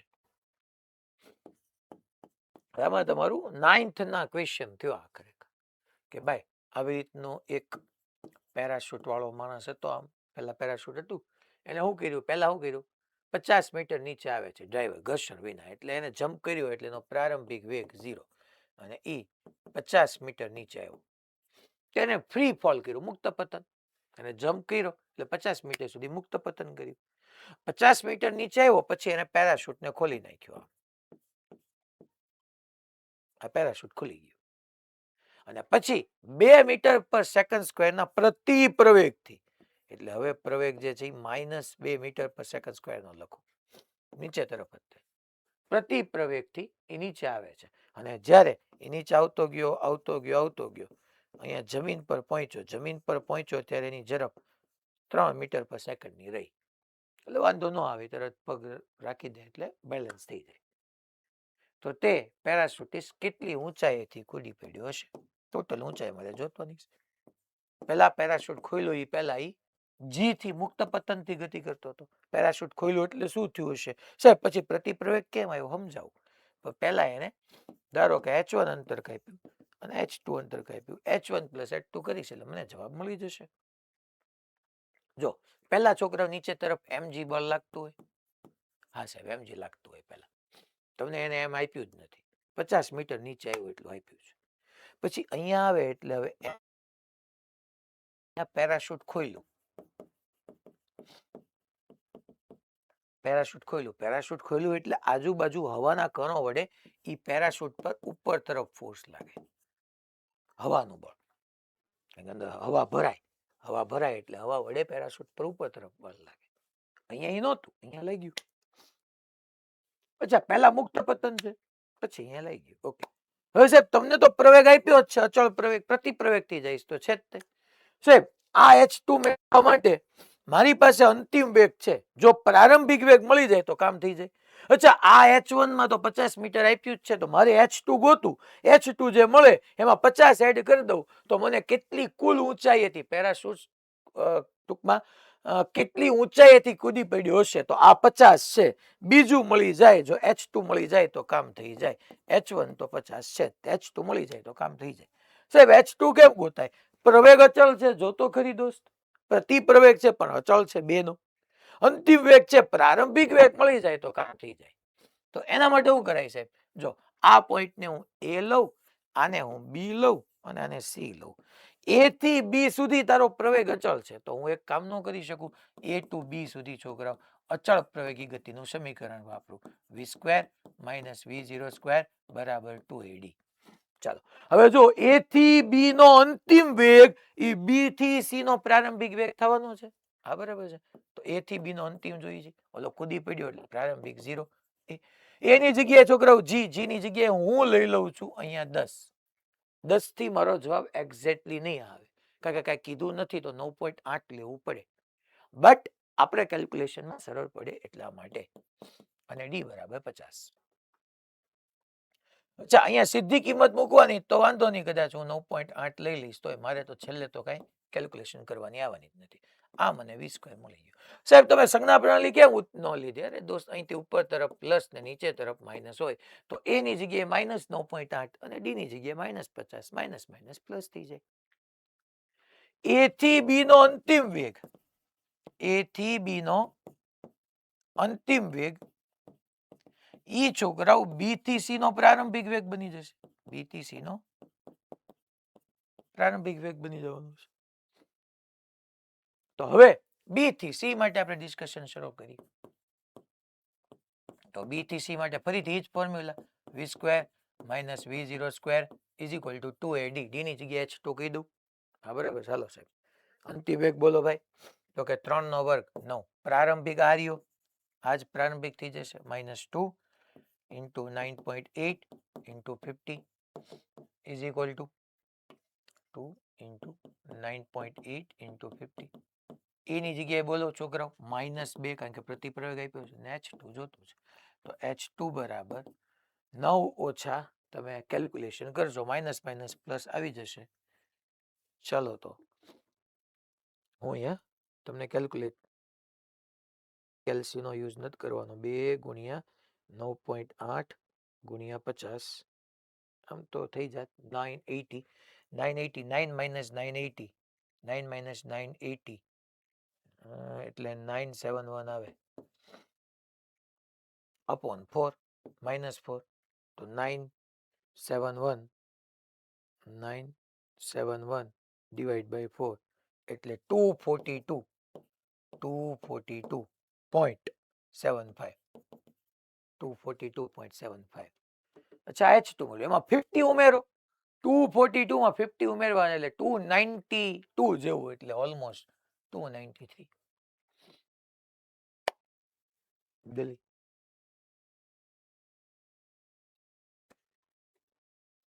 ખબર પડી. પાછું ટોટલ ઊંચાઈ પૂછી છે એટલે 50 એડ કરવાનું ભૂલવાનું નહીં.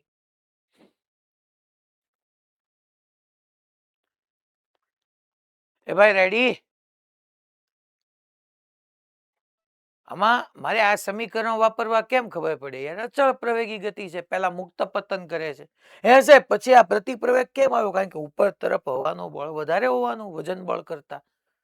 આપણે ફૂલ સ્પીડમાં આવતા હોય જેવું પેરાશૂટ ખોલી નાખીએ એટલે જો આપણી સ્પીડ ધીમી થઈ જાય, આપણો પ્રવેગ ઘટી જાય. એ બાય ધ વે પ્રતિપ્રવેગ આવી જાય, કારણ કે એ પેરાશૂટ ઉપર અંદર હવા ભરાવાથી ઉપર તરફ બળ લાગતું હોય.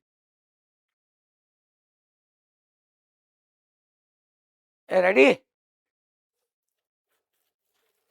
Okay fine. ભુજ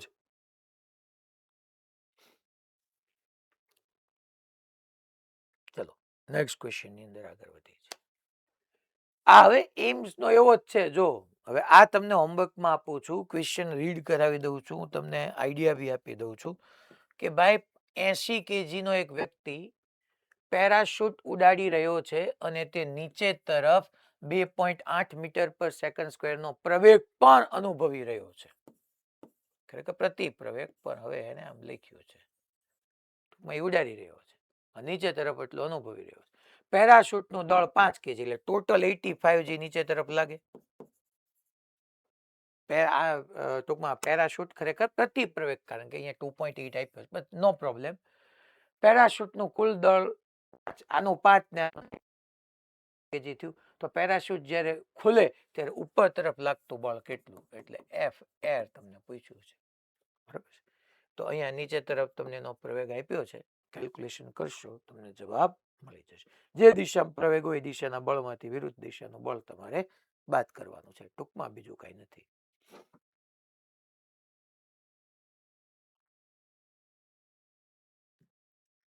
ચાલો આ છે પીએમટી 2014 નો પીવાયક્યુ. આ બી ક્વેશ્ચન સરસ છે, અહીંયા ધ્યાન આપીને સમજજો.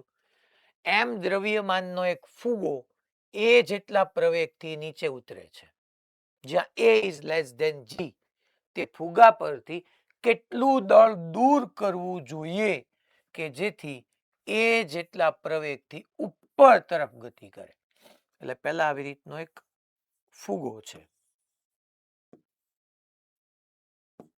આવી રીતનો એક ફુગો છે, એનું દળ કેટલું છે છોકરાઓ? એમ.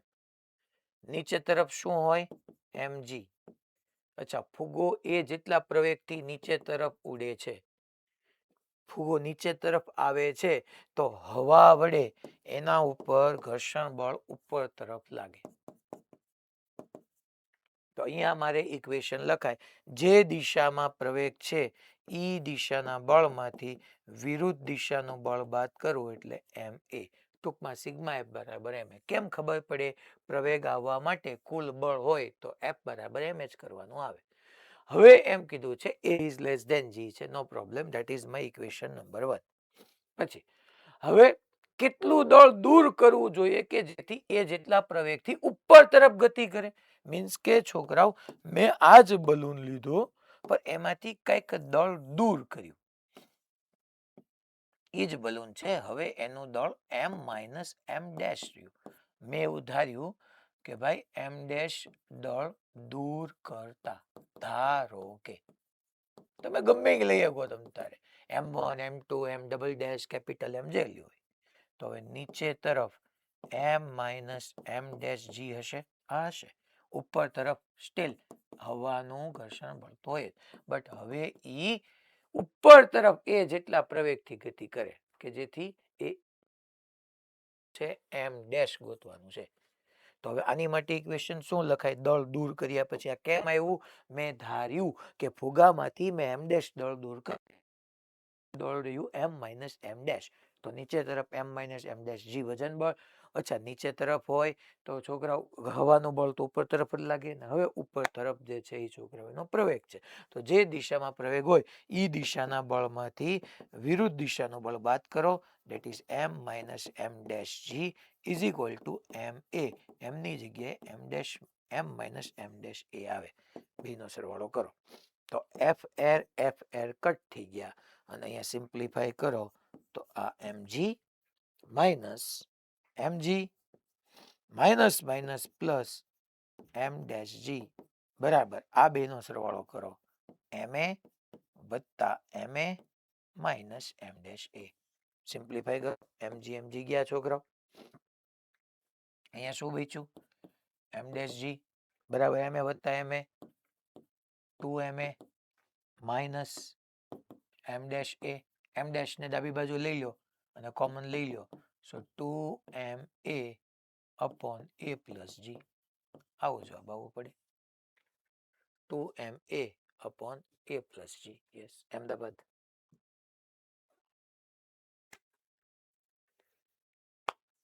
સિગ્મા એફ બરાબર ma કરવાનું હતું, સિમ્પલ, બીજું કાંઈ નહોતું કરવાનું.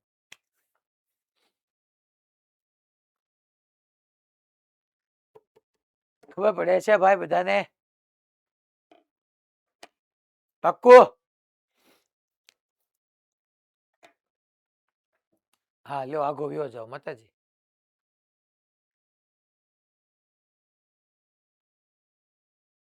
હવે આપણે નેક્સ્ટ ક્વેશ્ચનમાં આગળ જઈએ. ये रहा नेक्स्ट. अच्छा, जेई 2014 નો ક્વેશ્ચન. આ भी મસ્ત ક્વેશ્ચન છે, ये भी बढ़िया है. જો શું કહે છે? એમ દળ ધરાવતા ટુકડાને, ઓકે, કઈ કશે ટુકડો બુકડો, એને y બરાબર x³ જેટલા ઊભા આડછેદ ધરાવતી સપાટી પર મૂકવામાં આવે છે. કોકને એમ થાય આ તો કેવી સપાટી હશે? સમજાવું.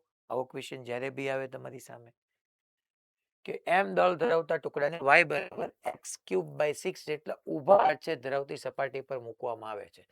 જો ઘર્ષણાંક 0.5 હોય તો સરક્યા સિવાય ટુકડાને જમીનથી કેટલી મહત્તમ ઊંચાઈ મૂકી શકાય? સરક્યા સિવાય એટલે છોકરાઓ મ્યુએસ આપણને આપ્યું છે 0.5 અને સરક્યા સિવાય એટલે ટૂંકમાં ગતિ નથી કરવાના, લેફેસ મેક્સ આવવું પડે.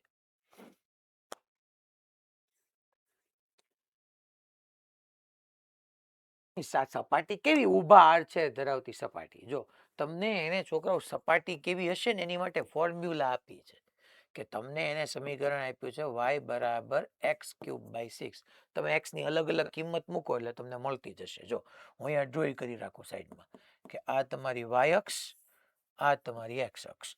તમે x બરાબર 0 મૂકો તો y બરાબર શું મળે? 0. x બરાબર તમે 1 મૂકો તો y બરાબર 1/6. તમે x બરાબર 2 મૂકો તો y બરાબર, ટૂંકમાં x સાથે y ચેન્જ થાય છે એટલે x ની અલગ અલગ કિંમત મૂકું છું. 2 નો ઘન 8, 8/6, 8/6 એટલે 4/3. હવે એક કામ કરું, હું અહીંયા બધી વેલ્યુ પુટ કરું. x 0 ત્યારે y 0. ચલો, x ઇઝ ઇક્વલ ટુ 1 છે ત્યારે y ઇઝ ઇક્વલ ટુ 1/6 છે. x માં ખાલી 1 નો વધારો થયો ને ત્યાં y 4/3 થઈ ગયું. 1/6 એટલે 1 કરતા નાનું હતું ને 4/3 એટલે 1 કરતા મોટું, એટલે ઓલમોસ્ટ અહીંયા ક્યાંક આવી ગયું. હવે x બરાબર 3 મૂકો તો 3 નો ઘન 27/6, તો એ ઓલમોસ્ટ 6 ચોકું 24, 4 પોઈન્ટ સમથિંગ થઈ જશે. હવે બધાને કનેક્ટ કરો તમે, તો અહીંથી એટલું સમજાઈ જાય કે આ કાંઈ સુરેખ લાઈન નથી થવાની. સુરેખમાં તો જેટલું x વધે એટલું જ y વધવું જોઈએ. તો આ ક્યાંય સુરેખ નથી થવાનું. આ જે શેપ છે એ આવો કાંઈક થવાનો છે. સાહેબ એમ નહીં તો તમે માની લીધો. લે હું તને કનેક્ટ કરીને દેખાડું. પહેલા આ પોઈન્ટ લઈ લે. આ કોઈ ગ્રાફ આપણે એક્ઝેક્ટ સ્કેલ પર નથી દોર્યો, આમ જ આવશે. જો આવ્યો, આવું આડછેદ થયું. ઘણી વખત એ ગ્રુપ વાળાને તરત સમજાઈ જાય. તમને એને સપાટી એમ કીધી દીધી હોય y બરાબર x² છે, તો ખાલી y બરાબર x² આપ્યું એટલે પેરાબોલા થઈ ગયું કહેવાય. y નો હાઈએસ્ટ પાવર 1 અને x નો હાઈએસ્ટ પાવર 2 એટલે પેરાબોલા, અને x² છે એનો સહગુણક ધન એટલે પેરાબોલા માઉથ ઓપનિંગ અપવર્ડ્સ. આવો છે જ PYQ. અને પછીનો જે એડવાન્સનો, અને પછી ક્યાં આવ્યું છે કે આ છે ઇન્સેક્ટ વાળો છે, આવી સરફેસ આખી. તો એમાં ઓલરેડી આપણે ડિસ્કસ કરવાનું છે. તો આ ધ્યાન રાખવાની, જ્યારે ટૂંકમાં તમને એવી ફોર્મ્યુલા આપી હોય કે જે મેથેમેટિકલી તમને ખબર હોય કે આ ફોર્મ્યુલા આ શેપની છે, તો સીધો લઈ લેવાનો. અહીંયા x³/6 આપ્યા તો x ની અલગ અલગ વેલ્યુ મૂકતી જવાની, y ડિસાઇડ કરતું જવાનું. ખબર પડી કે આવો કાંઈક છે. હવે એટલું ખબર પડી કે હવે એમ દળ ધરાવતા બ્લોકને મૂક્યો. પાછી આ સપાટી જે છે આડછેદ છે એ રફ છે, પાછી ડખો ઈ છે, કારણ કે ઘર્ષણાંક આપ્યો છે. અને એમ દળ ધરાવતા ટુકડાને મૂકવામાં આવે. હવે કે જો ઘર્ષણાંક એટલો હોય તો સરક્યા સિવાય ટુકડો જમીનથી કેટલી મહત્તમ ઊંચાઈએ રહી શકે. મીન્સ કે ટુકડો ધારો કે અહીંયા ક્યાંક પડ્યો છે ને છોકરાઓ, અહીંયા ક્યાંક ટુકડો પડ્યો છે, અને આ તમારી મહત્તમ ઊંચાઈ હું ધારી લઉં કે ભાઈ આ મહત્તમ ઊંચાઈ h મેક્સ છે. ધારો કે મહત્તમ ઊંચાઈ અહીંયા ક્યાંક પડ્યો હશે, તો જો તો તમે ઈ હું એમ ન વિચારી શકું. તમે બરાબર બધું સમજો હો છોકરાઓ. ક્વેશ્ચન સારો ક્વેશ્ચન છે. હું આને એમ ન વિચારી શકું કે આ જ્યાં પડ્યો છે એને હું આમ ન વિચારી શકું કે હે છોકરાઓ એ આવી રીતના એક થીટા ઢોળાવવાળા સમતલ પર પડ્યો છે, એમ ન વિચારીએ કઈ થીટા ઢોળાવવાળા સમતલ પર. હું કામ છે? કારણ કે આનાથી તમારું એનાલિસિસ ઇઝી થઈ જાય એમ કે અહીંયા એમ દળવાળો પડ્યો હતો, આ થીટા ખૂણો હતો, તો આપણે એમ નહોતા લેતા mg, અહીંયા mg sin, અહીંયા mg cos. તો તમે વિચારતા થઈ જાવ તમે કે ભાઈ ઓકે થીટા કોણ, આ મહત્તમ ઊંચાઈ છે, અહીંથી જરા કે આગળ ગયો એટલે સરકી જશે. એને એમ કીધું છે કે સરક્યા સિવાય ટુકડાને જમીનથી કેટલી મહત્તમ ઊંચાઈ મૂકી શકે. એટલે અહીંયા છોકરાઓ આમ તમને તરત હવે સમજાવવા માંડે કે ઓકે સાહેબ આ mg નીચે હશે, આ જે છે ઈ mg cos થીટા થઈ ગયો, આ થીટા તો આ થીટા મેં સમજાવ્યો હતો, અહીંયા mg sin થીટા થઈ ગયો. એટલે ઓલો ક્યાં ગયો? વ્હાઈટ પેન થી દોર્યો, જો આ રહ્યો વ્હાઈટ કલર થી, આ તમારો આડછેદ છે આખો. આ તો આડછેદની સાપેક્ષે નીચે તરફ, નીચે દેખો, નીચે તરફ, આ તરફ mg sin થીટા લાગે છે. એટલે તમારા ઢોળાવની સાપેક્ષે બ્લોક નીચે જવા પ્રયત્ન કરે તો ઉપર તરફ તમારી સામે ઘર્ષણ બળ આવી જાય, અને ઘર્ષણ બળ જેટલું વજન બળ હશે એટલું સામે ઘર્ષણ બળ હશે, પણ સરકી પડવાની એની ઉપર જેટલું બાહ્ય બળ હશે એટલું જ સામે ઘર્ષણ બળ હશે, પણ એનું નામ Fs max કહેવાય. That is μSn. અને n કેટલું થવાનું છે તો કે અહીંથી n આમ હોય તો μSn, અને n એટલે તમે લખી શકશો mg cos થીટા. તો અહીંયા લખી શકું ને છોકરાઓ કે સરકી પડવાની અણી પર નીચેનું બળ બરાબર ઉપરનું બળ mg sin થીટા બરાબર μs mg cos theta. mg ગયા એટલે tan થીટા બરાબર μs. હું અત્યાર સુધી તમને ગધા મજૂરી કરાવતો હતો, કારણ કે આ કન્ડિશન આપણને ખબર જ છે.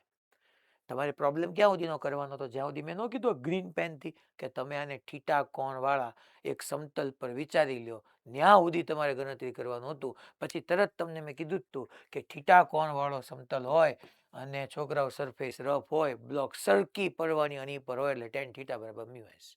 એંગલ ઓફ રિપોઝ યાદ કરો. હવે ભણ્યા બ્લોક સરકી પડવાની એની પર હોય ત્યારે કન્ડિશન કીધી હતી. આમે પાછી પ્રૂવ કરી. તમારે છોકરાઓ આ વખતના જેઈના પેપર જે નીકળે છે એ ઉપરથી હું તમને કહું છું કે ટાઈમ સૌથી મોટો કન્સ્ટ્રેન હોય છે. લેન્ધી પેપર બનાવે, આમાં તમે આ બધું પ્રૂવ કરવા જાવ ને બોલે સીધી કન્ડિશન યાદ જ છે કે tan θ બરાબર μs હોય તો સીધું મૂકી દેવાય. સાહેબ એનાથી તમે શું ઉકાળી લેવાના? એનાથી હું ઘણું બધું ઉકાળી શકીશ. લે કેમ ભાઈ? જોતો તો આ થીટા તને ખબર છે? હા સાહેબ ખબર છે. તારે મહત્તમ ઊંચાઈ જોતીશ, મહત્તમ ઊંચાઈ એટલે વાય કોર્ડિનેટ જોતો વાય કોર્ડિનેટ આ રહ્યું. તો હાલતો ભાઈ તારી પાસે tan θ એટલે ખરેખર સ્લોપ જ ન થયો છોકરાઓ. તો સ્લોપ એટલે ટૂંકમાં ઢાળ. ઢાળ બરાબર tan θ બરાબર મેં તમને ભણાવ્યું હતું યાદ કરો dy/dx થાય. મેં તમને ઢાળની ફોર્મ્યુલા કીધી હતી કે ઢાળ એટલે dy/dx. પછી x વિરુદ્ધ t માં ઢાળ એટલે dx/dt કહેતા હતા. વેગ વિરુદ્ધ સમયમાં ઢાળ એટલે tan θ બરાબર dv/dt કહેતા હતા. ઢાળની બેઝિક ફોર્મ્યુલા dy/dx થાય. tan θ બરાબર તમને શું મળ્યું? μs મૂકો dy/dx. y ની જગ્યાએ વેલ્યુ મૂકો છોકરાઓ. x ની 3/6. μs કેટલું? μs કેટલું છે ભાઈ? μs 0.5 એટલે μs 0.5 એટલે 1/2 મૂકો. x નો x ની સાપેક્ષે 1/6 બાર. x ક્યુબ નું શું થાય છોકરાઓ? 3x² વિકલન થાય. હા સાહેબ થાય. 3 2 6 2 2 ગયા તો x² બરાબર 1 એટલે x બરાબર ±1 અને x બરાબર 1 છે ને ત્યારે તમારી પાસે y મેક્સિમમ છે. તો y બરાબર x³/6 છે. એમાં x બરાબર 1 મૂકો તો y ઈ જ તમારી મહત્તમ ઊંચાઈ થઈ ગઈ. 1/6 આવી ગઈ.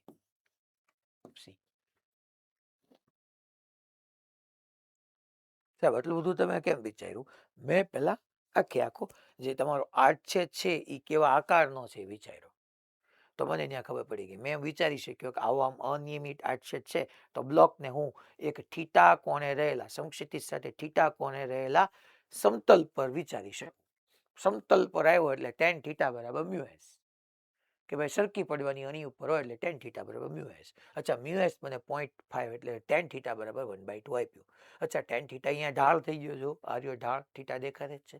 tan θ ની ફોર્મ્યુલા ઢાળની ફોર્મ્યુલા ફિક્સ છે dy/dx. y ની વેલ્યુ આપી મૂકી વિકલન કર્યું તો x બરાબર 1 મળ્યું. મીન્સ કે ઉગમ બિંદુથી તમે x બરાબર 1 પર હશો ને ત્યારે એનો y કોર્ડિનેટ મેક્સિમમ હશે. એટલે y કોર્ડિનેટ મારે જે મહત્તમ ઊંચાઈ જોતી હતી એટલે y ની જગ્યાએ મેં મહત્તમ ઊંચાઈ મૂકી x બરાબર 1 મૂકી.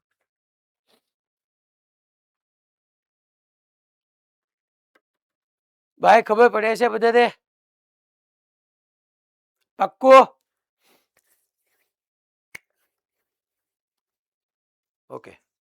Palanpur.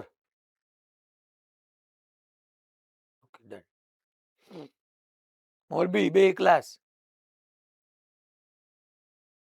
બાયલી.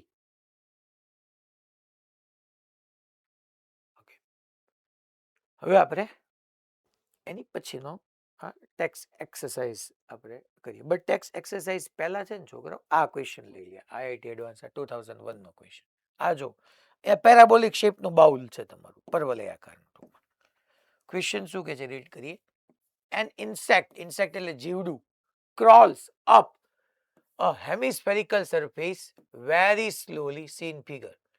The coefficient of friction between the insect and the surface is 1/3. The coefficient of friction એટલે એને મ્યુ જ કીધું. મ્યુએસ કે મ્યુ કે કાંઈ નથી કીધું.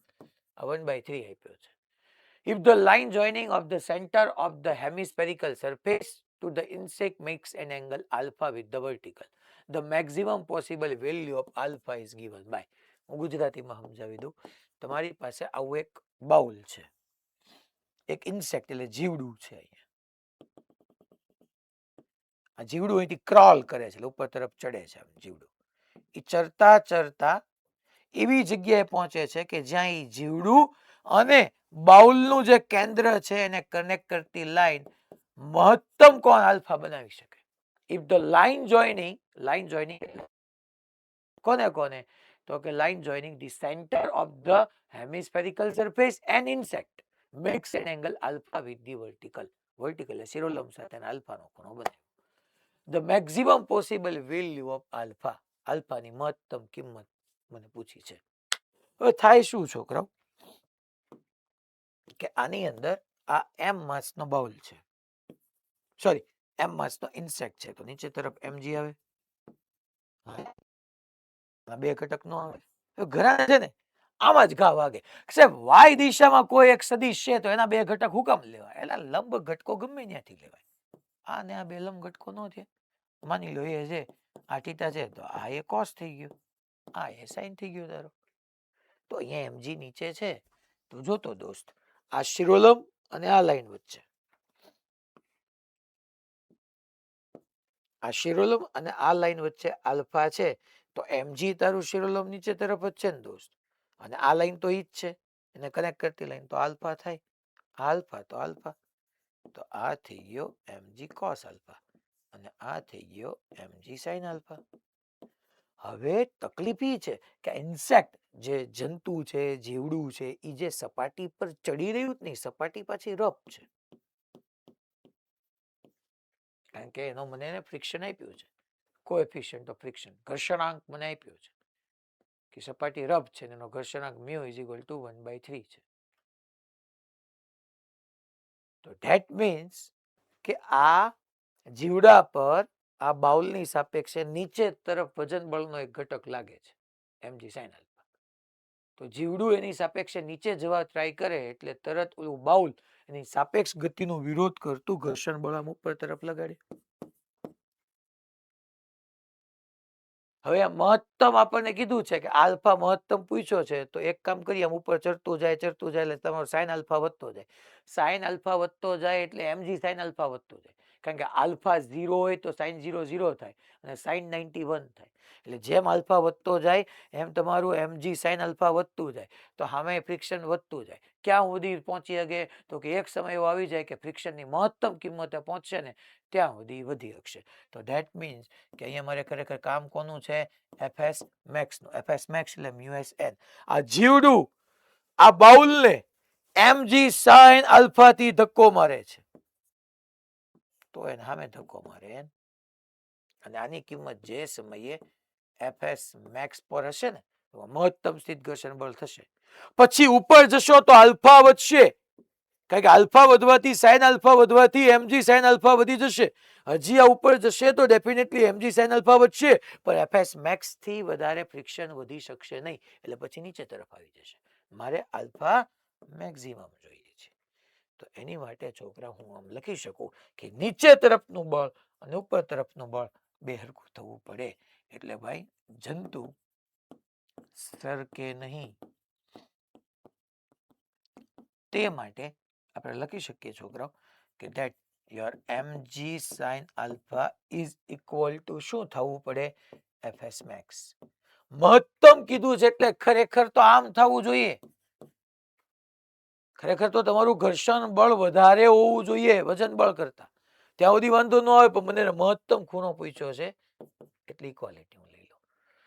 તો mg sin alpha is equal two mu n શું થશે છોકરાઓ? Mu n is equal two તમને ખબર જ છે mg cos આલ્ફા. તો છોકરા અગેન અહીંયા તમે વિચારી શકો આ સરકી પડવાની આની પર જેવું થઈ ગયું mg ગયા તો tan આલ્ફા બરાબર મ્યુ. અચ્છા મ્યુ કેટલું આપ્યું છે? 1/3 આપ્યો છે કે ઓપ્શન? tan આલ્ફા બરાબર તો 3 આપ્યું છે તો કોટ વાળો આપ્યો છે? આપ્યો છે. તો tan આલ્ફા બરાબર 1/3 તો 3 બરાબર 1/tan alpha and 1/tan alpha that is cot alpha. તો cot આલ્ફા બરાબર 3 એ cot આલ્ફા બરાબર 3.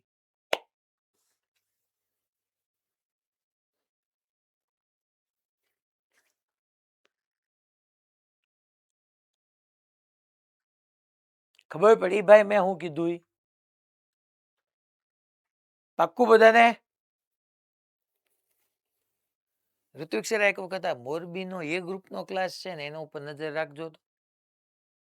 હા સર એમાં હું હાલતું હતું હમણાં હું પ્રોબ્લેમ અડધો ભણાવતો હતો ત્યારે.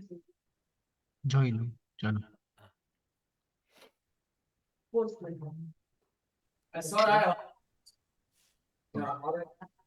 હા બોલ કોની સાથે? કયા સર સાથે? કેમ? કેમ? સર ડિસ્કસ કરતા હતા એટલે હું વોર્નિંગ આપતો હતો વાત ન કરો તમે ડિસ્કસ એટલે કોણ એ લાઈન ને ઊભી કરી દો જે ડિસ્કસ કરતું હતું એ લાઈન. તમારે છે ને હવે જે સેન્ટરોમાં જેટલા બી સુપરવાઇઝર છે ને સર, એક રિક્વેસ્ટ છે કે તમને જે કોઈ વાતો કરતું દેખાય ને એને ઊભા કરી દેજો અને મારો પ્રોબ્લેમ પતે ને પછી મને જ જાણ કરજો કે સાહેબ આ રીતના વાતો કરતા હતા. એ ત્રણેયને ઊભા કરીને પાછળ મોકલી દો એટલે એની પાછળ વાળાને દેખાય.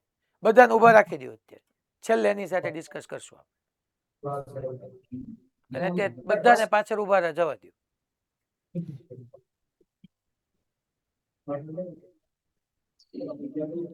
પાછળ વાળા છોકરાઓ તમે આગળ આવી જાવ એટલે તમને જોવામાં કઈ પ્રોબ્લેમ ન થાય હોય તો.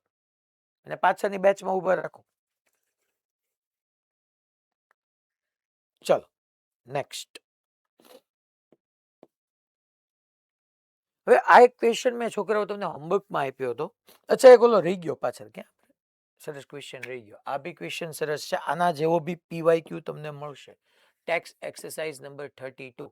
જો શું કહે છે કે આકૃતિમાં દર્શાવ્યા મુજબ 50 કિલોગ્રામનો એક માણસ 50 કિલોગ્રામનો એક માણસ 25 કેજી દળના બે જુદી જુદી રીતે ઉંચકી રહ્યો છે. જો છોકરા, આ તો તમે જુઓ જેટલા બી ક્વેશ્ચન આવે છે ને એક્ઝેક્ટલી ગામડાની અંદર તમે ક્યાંક ને ક્યાંક જોયા હોય. આ ઓલો નીચે કુવામાંથી પાણી આમ સીધું ખેંચો અને આમ ગરગડી પરથી ખેંચો, એ બે કેસ આપ્યા છે.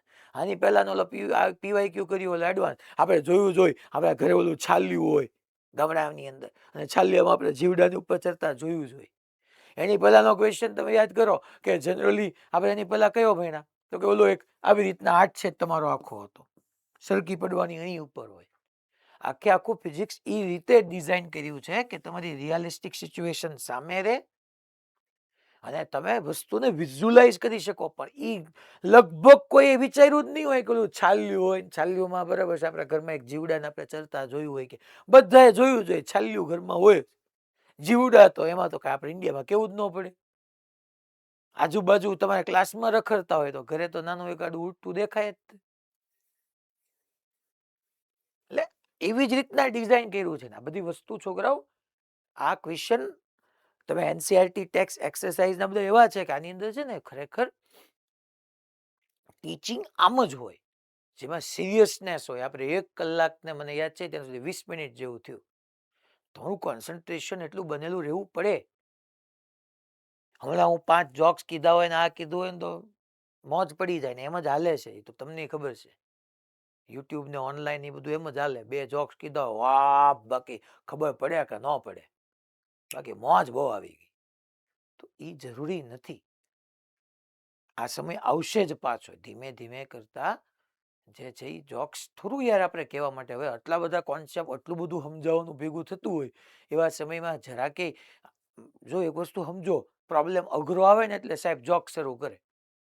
પ્રોબ્લેમ અઘરો આવે એટલે હું જો પ્રોબ્લેમ શરૂ થયો ને પહેલા કહું. જનરલી શું થાય, હું બહુ કહેતો, મને બધા જોક્સ હારા આવડે, પણ ત્યારે છે ને ઓલું બોર્ડ હોય, ઓલું માર્કર વાળું બોર્ડ. માર્કર વાળા બોર્ડમાં શું છે, એક પ્રોબ્લેમ પતે એટલે ભૂસવું પડે. અમે સાફ કરતા હોય ત્યારે શું કરવાના છોકરા, તો એ સાફ કરતા કરતા એકાદ બે હારી વાત થઈ જાય. હવે આમાં તો શું છે, આમાં તો એવું કાંઈ આવ્યું જ નથી. સીધું ફટાક કરતું ગયું. એક સ્લાઇડ પછી બીજી સ્લાઇડ છે જ તે. તો એવો સમય જ નથી. મારે થોડું ખોટું કાંઈ 10 લેક્ચરમાં 15 મિનિટ શું કીધું સાહેબ મોજ કરાવી. આ તો અઘરો પ્રોબ્લેમ શરૂ થાય ને એટલે સાહેબ જોક્સ કહેવાનું શરૂ કરે. એટલે જોક્સમાં છોકરા એવા રચ્યા પૈચા રહે ને, ઓલો અઘરા પ્રોબ્લેમમાં કહેવાનું બધું ઠીક છે એ વ્યૂ જાય, જોક્સ એ વ્યૂ જાય ને સાહેબે છટકી જાય, છોકરાઓને મોજ આવી જાય. હા સમજાણું ન સમજાણું મોજા બહુ આવી ગઈ. એમ ન હોય. જ્યાં સિરિયસનેસની જરૂર છે ત્યાં સિરિયસનેસ આપવી જ પડે. હવે જોયું ક્યારેક ને ક્યારેક આકૃતિમાં દર્શાવ્યા મુજબ ખરેખર હું જોઈએ ખરેખર ખબર છે કે બાકી પ્રોબ્લેમ ભણવામાં કેટલી બધી વસ્તુ મને ક્લિયર થઈ. જેમ કે ઓલા રાજકોટ વાળા ક્વેશ્ચન પૂછ્યો તો મને કેમ મેં આવ્યો ત્યારે મને તરત ક્લિક થયો, કારણ કે મારું ધ્યાન તમને ભણાવવામાં છે. મારું ઇન્ટેન્શન તમને કોન્સેપ્ટની ક્લેરિટી આપવાનો છે, માર્ક લેવડાવવાનો નથી. કારણ કે એ મારા હાથમાં નથી. તો જે આ વસ્તુ રિવાઇઝ કરશે, જે આને ભૂલવા નહીં દે, આની ઉપરના સારા PYQ સોલ્વ કરશે, એનું રિઝલ્ટ આવશે. રિઝલ્ટ જો ટીચરના હાથમાં હોત તો એક ટીચર ભણાય હોય ક્લાસમાંથી 5 છોકરાઓ ટોપ કરે, 5 સિલેક્ટ થાય અને 5 ઓછી નાની એવી કોલેજમાં સિલેક્ટ થતા હોય, પછી 15-20 સિલેક્ટ જ ન થતા હોય તો એ બધા સિલેક્ટ થઈ જવા જોઈએ જો ટીચરથી જ બધું કામ થતું હોય તો. એ તો તમારા ઉપર છે કે તમે આ વસ્તુને કેટલી સિરિયસલી સમજો છો અને આને ભણો છો. 50 કિલોગ્રામનો એક માણસ છે, એ 25 કિલોગ્રામ દળના એક બ્લોકને બે જુદી જુદી રીતે ઊંચકી રહ્યો છે.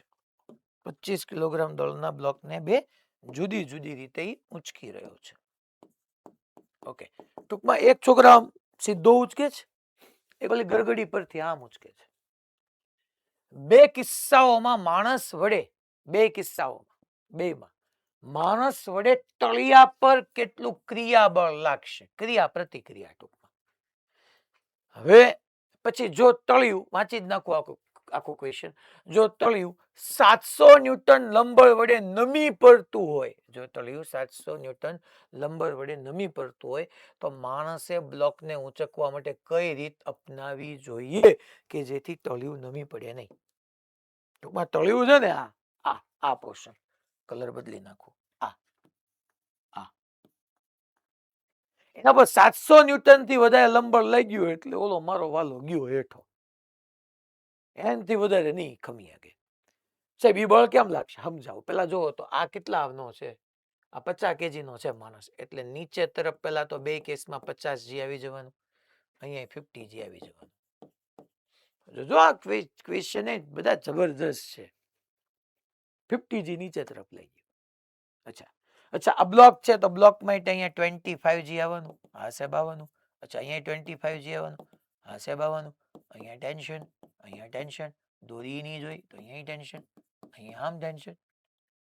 હવે તો વિચાર કરો આ બે કેસની અંદર એ અને બી બે કેસની અંદર આ માણસ તળિયાને વજન બળ છે તો વજન બળને કારણે માણસ ખાલી આ વજન બળને કારણે માણસ તળિયાને ધક્કો મારે તો તળિયું માણસને ધક્કો મારે એટલે લંબળ આવવાનું. આના વડે આમ N1, અહીંયા આમ N1, અહીંયા આમ N2. અમસ્ત તો બે અલગ અલગ છે એટલે આમ N2. ખાલી N1 N2 મેં અલગ અલગ કીધા છે. તમને મેં કહી દીધું છે કે જો તળિયું 700 ન્યૂટન થી વધારે ખમી શકતું નથી એટલે મારે N1 ને N2 ગોતવાના. જો N1 700 કરતા વધારે આવી ગયું તો આ કેસમાં પડી જાય. જો N1 700 કરતા નાનું આવ્યું તો નહીં પડે. સેમ N2 માટે ચેક કરવાનું. તો ચાલો પહેલા હું એ નો FBT ડ્રો કરું. એ માટે આપણે બે ફિગર આપી જ ને, એ અને બી. તો સ્મોલ એ માટે વાત કરીએ. સ્મોલ એ માં હું આ 50 kg ના માણસનો FBT ડ્રો કરું છું. 50 kg નો માણસ છે તો એના ઉપર નીચે તરફ 50 g લાગે છે, હા સાહેબ લાગે છે. બીજું એના પર કયું તો કે ઉપર તરફ સાહેબ N1 લાગે. જો આ સાચી વાત છે સાહેબ. હવે કે દેખાઈશ માણસ પર દેખાય છે. હવે એ કે જોવો તો તમે નીચે તરફ 50 g ઉપર તરફ N1. હવે કે છે હા કે ના? છે તો ક્યાં છે? હા વેરી ગુડ. હાલો ઘણી જગ્યાએ કે નીચે છે. જો ને આ માણસે દોરી પકડી છે, દોરી પર તણાવ બળ નીચે નથી તો એ ખરેખર તણાવ બળ દોરી પર ને દોરી માણસે પકડી તો એ તણાવ બળ ટી નીચે જ ન થયું. ખરેખર તણાવ બળ આ ટી આ રહ્યું, આ ટી ની વાત કરું છું. કદાચ પછી આ કલર દેખાશે નહીં, અહીંયા આની વાત કરું છું. નીચે છે ને દોરી પર નીચે. અચ્છા માણસ ગતિ નથી કરતો, માણસ તો સ્થિર છે. તમારો જે માણસ છે એ તો સ્થિર છે. સ્થિર હોય તો ઉપરનું બળ બરાબર નીચેનું બળ. N1 = 50 g + t. સાહેબ ટી મળી જાય તો N1 મળી જાય. હા ટી મળી જાય તો તણાવ બળ માટે હું એક કામ કરું, અહીંયા એમ ન લખી શકું કે ભાઈ તણાવ બળ ટી બરાબર 25 g. g બરાબર હું 10 મૂકી દઉં અત્યારે તો 25 × 10 250 ન્યૂટન થયું. ઓકે ચાલો તો ટી બરાબર હું અહીંયા 250 મૂકું તો N1 ઇઝ ઇક્વલ ટુ આ 500 પ્લસ 250, તો N1 is equal two 750 newton થઈ ગયું, which is greater than 7 newton. એટલે આ કેસની અંદર જો વ્યક્તિ આવી રીતના કૂવામાંથી પાણી કાઢતો હોય કે ઇવન 25 કેજીના બ્લોકને ખેંચતો હોય તો ડેફિનેટલી અહીંયા આ તળિયું તૂટી પડે, કારણ કે તળિયું 700 ન્યૂટનથી વધારે લંબળ ખમી શકતું નહોતું. અહીંયા 750 ન્યૂટન લઈ ગયું તો નમી પડે. તમારો જવાબ મળી ગયો કે ભાઈ એ કેસની અંદર તળિયું નમી પડે ને બી કેસમાં નહીં નમી પડે. આપણે જોઈએ. હવે સેમ વસ્તુ બી માટે સમજીએ. ચાલો બી માટે, તો બી માં હું એફબીડી ડ્રો કરું 50 કેજી નો. તો હું અહીંયા બી માટે 50 કેજી નો એફબીડી ડ્રો કરું છું. ચાલો પહેલા એના પર લાગતા બળો, એના પર કયા લાગે? નીચે તરફ 50G લાગે, હા લઈ ગયું. હાલો એના પર ઉપર તરફ N2 લઈ ગયું, હા લઈ ગયું. હવે ઓલું તણાવ બળ ખાસ જોવાનું છે. તણાવ બળ કેમ છે બી કેસમાં? તો કે અહીંયા ટી આમ, અહીંયા ટી આમ, અહીંયા આમ ને અહીંયા આમ. જો એના હાથ પર તણાવ બળ ખરેખર ઉપર લાગે છે ને. એફબીડી માં માણસ પર લાગતા બળ, માણસ પર 50G નીચે, માણસ પર N2 ઉપર, માણસ પર તણાવ બળ ઉપર, તો N2 પ્લસ કેપિટલ ટી. અચ્છા આ રીતે 50 કેજી વાળો છે તો કેવો છોકરાઓ? સ્થિર જ છે. તો છે સ્થિર એટલે ઉપરનું બળ બરાબર નીચેનું બળ. ઉપરનું N2 plus T is equal two નીચેનું 50G. ચલો તો હવે ટી કેટલું છે? ટી હાર્યું, ટી ને મૂકો, T plus 250 is equal to 500. તો અહીંયા તમારું sorry N2 plus 250 is equal to 500. તો N2 is equal to 250 newton, which is less than 700 newton. તો છોકરાઓ આ કેસમાં એની અંદર તમારું તળિયું નમી પડશે અને બી માં તળિયું નમી નહીં પડે.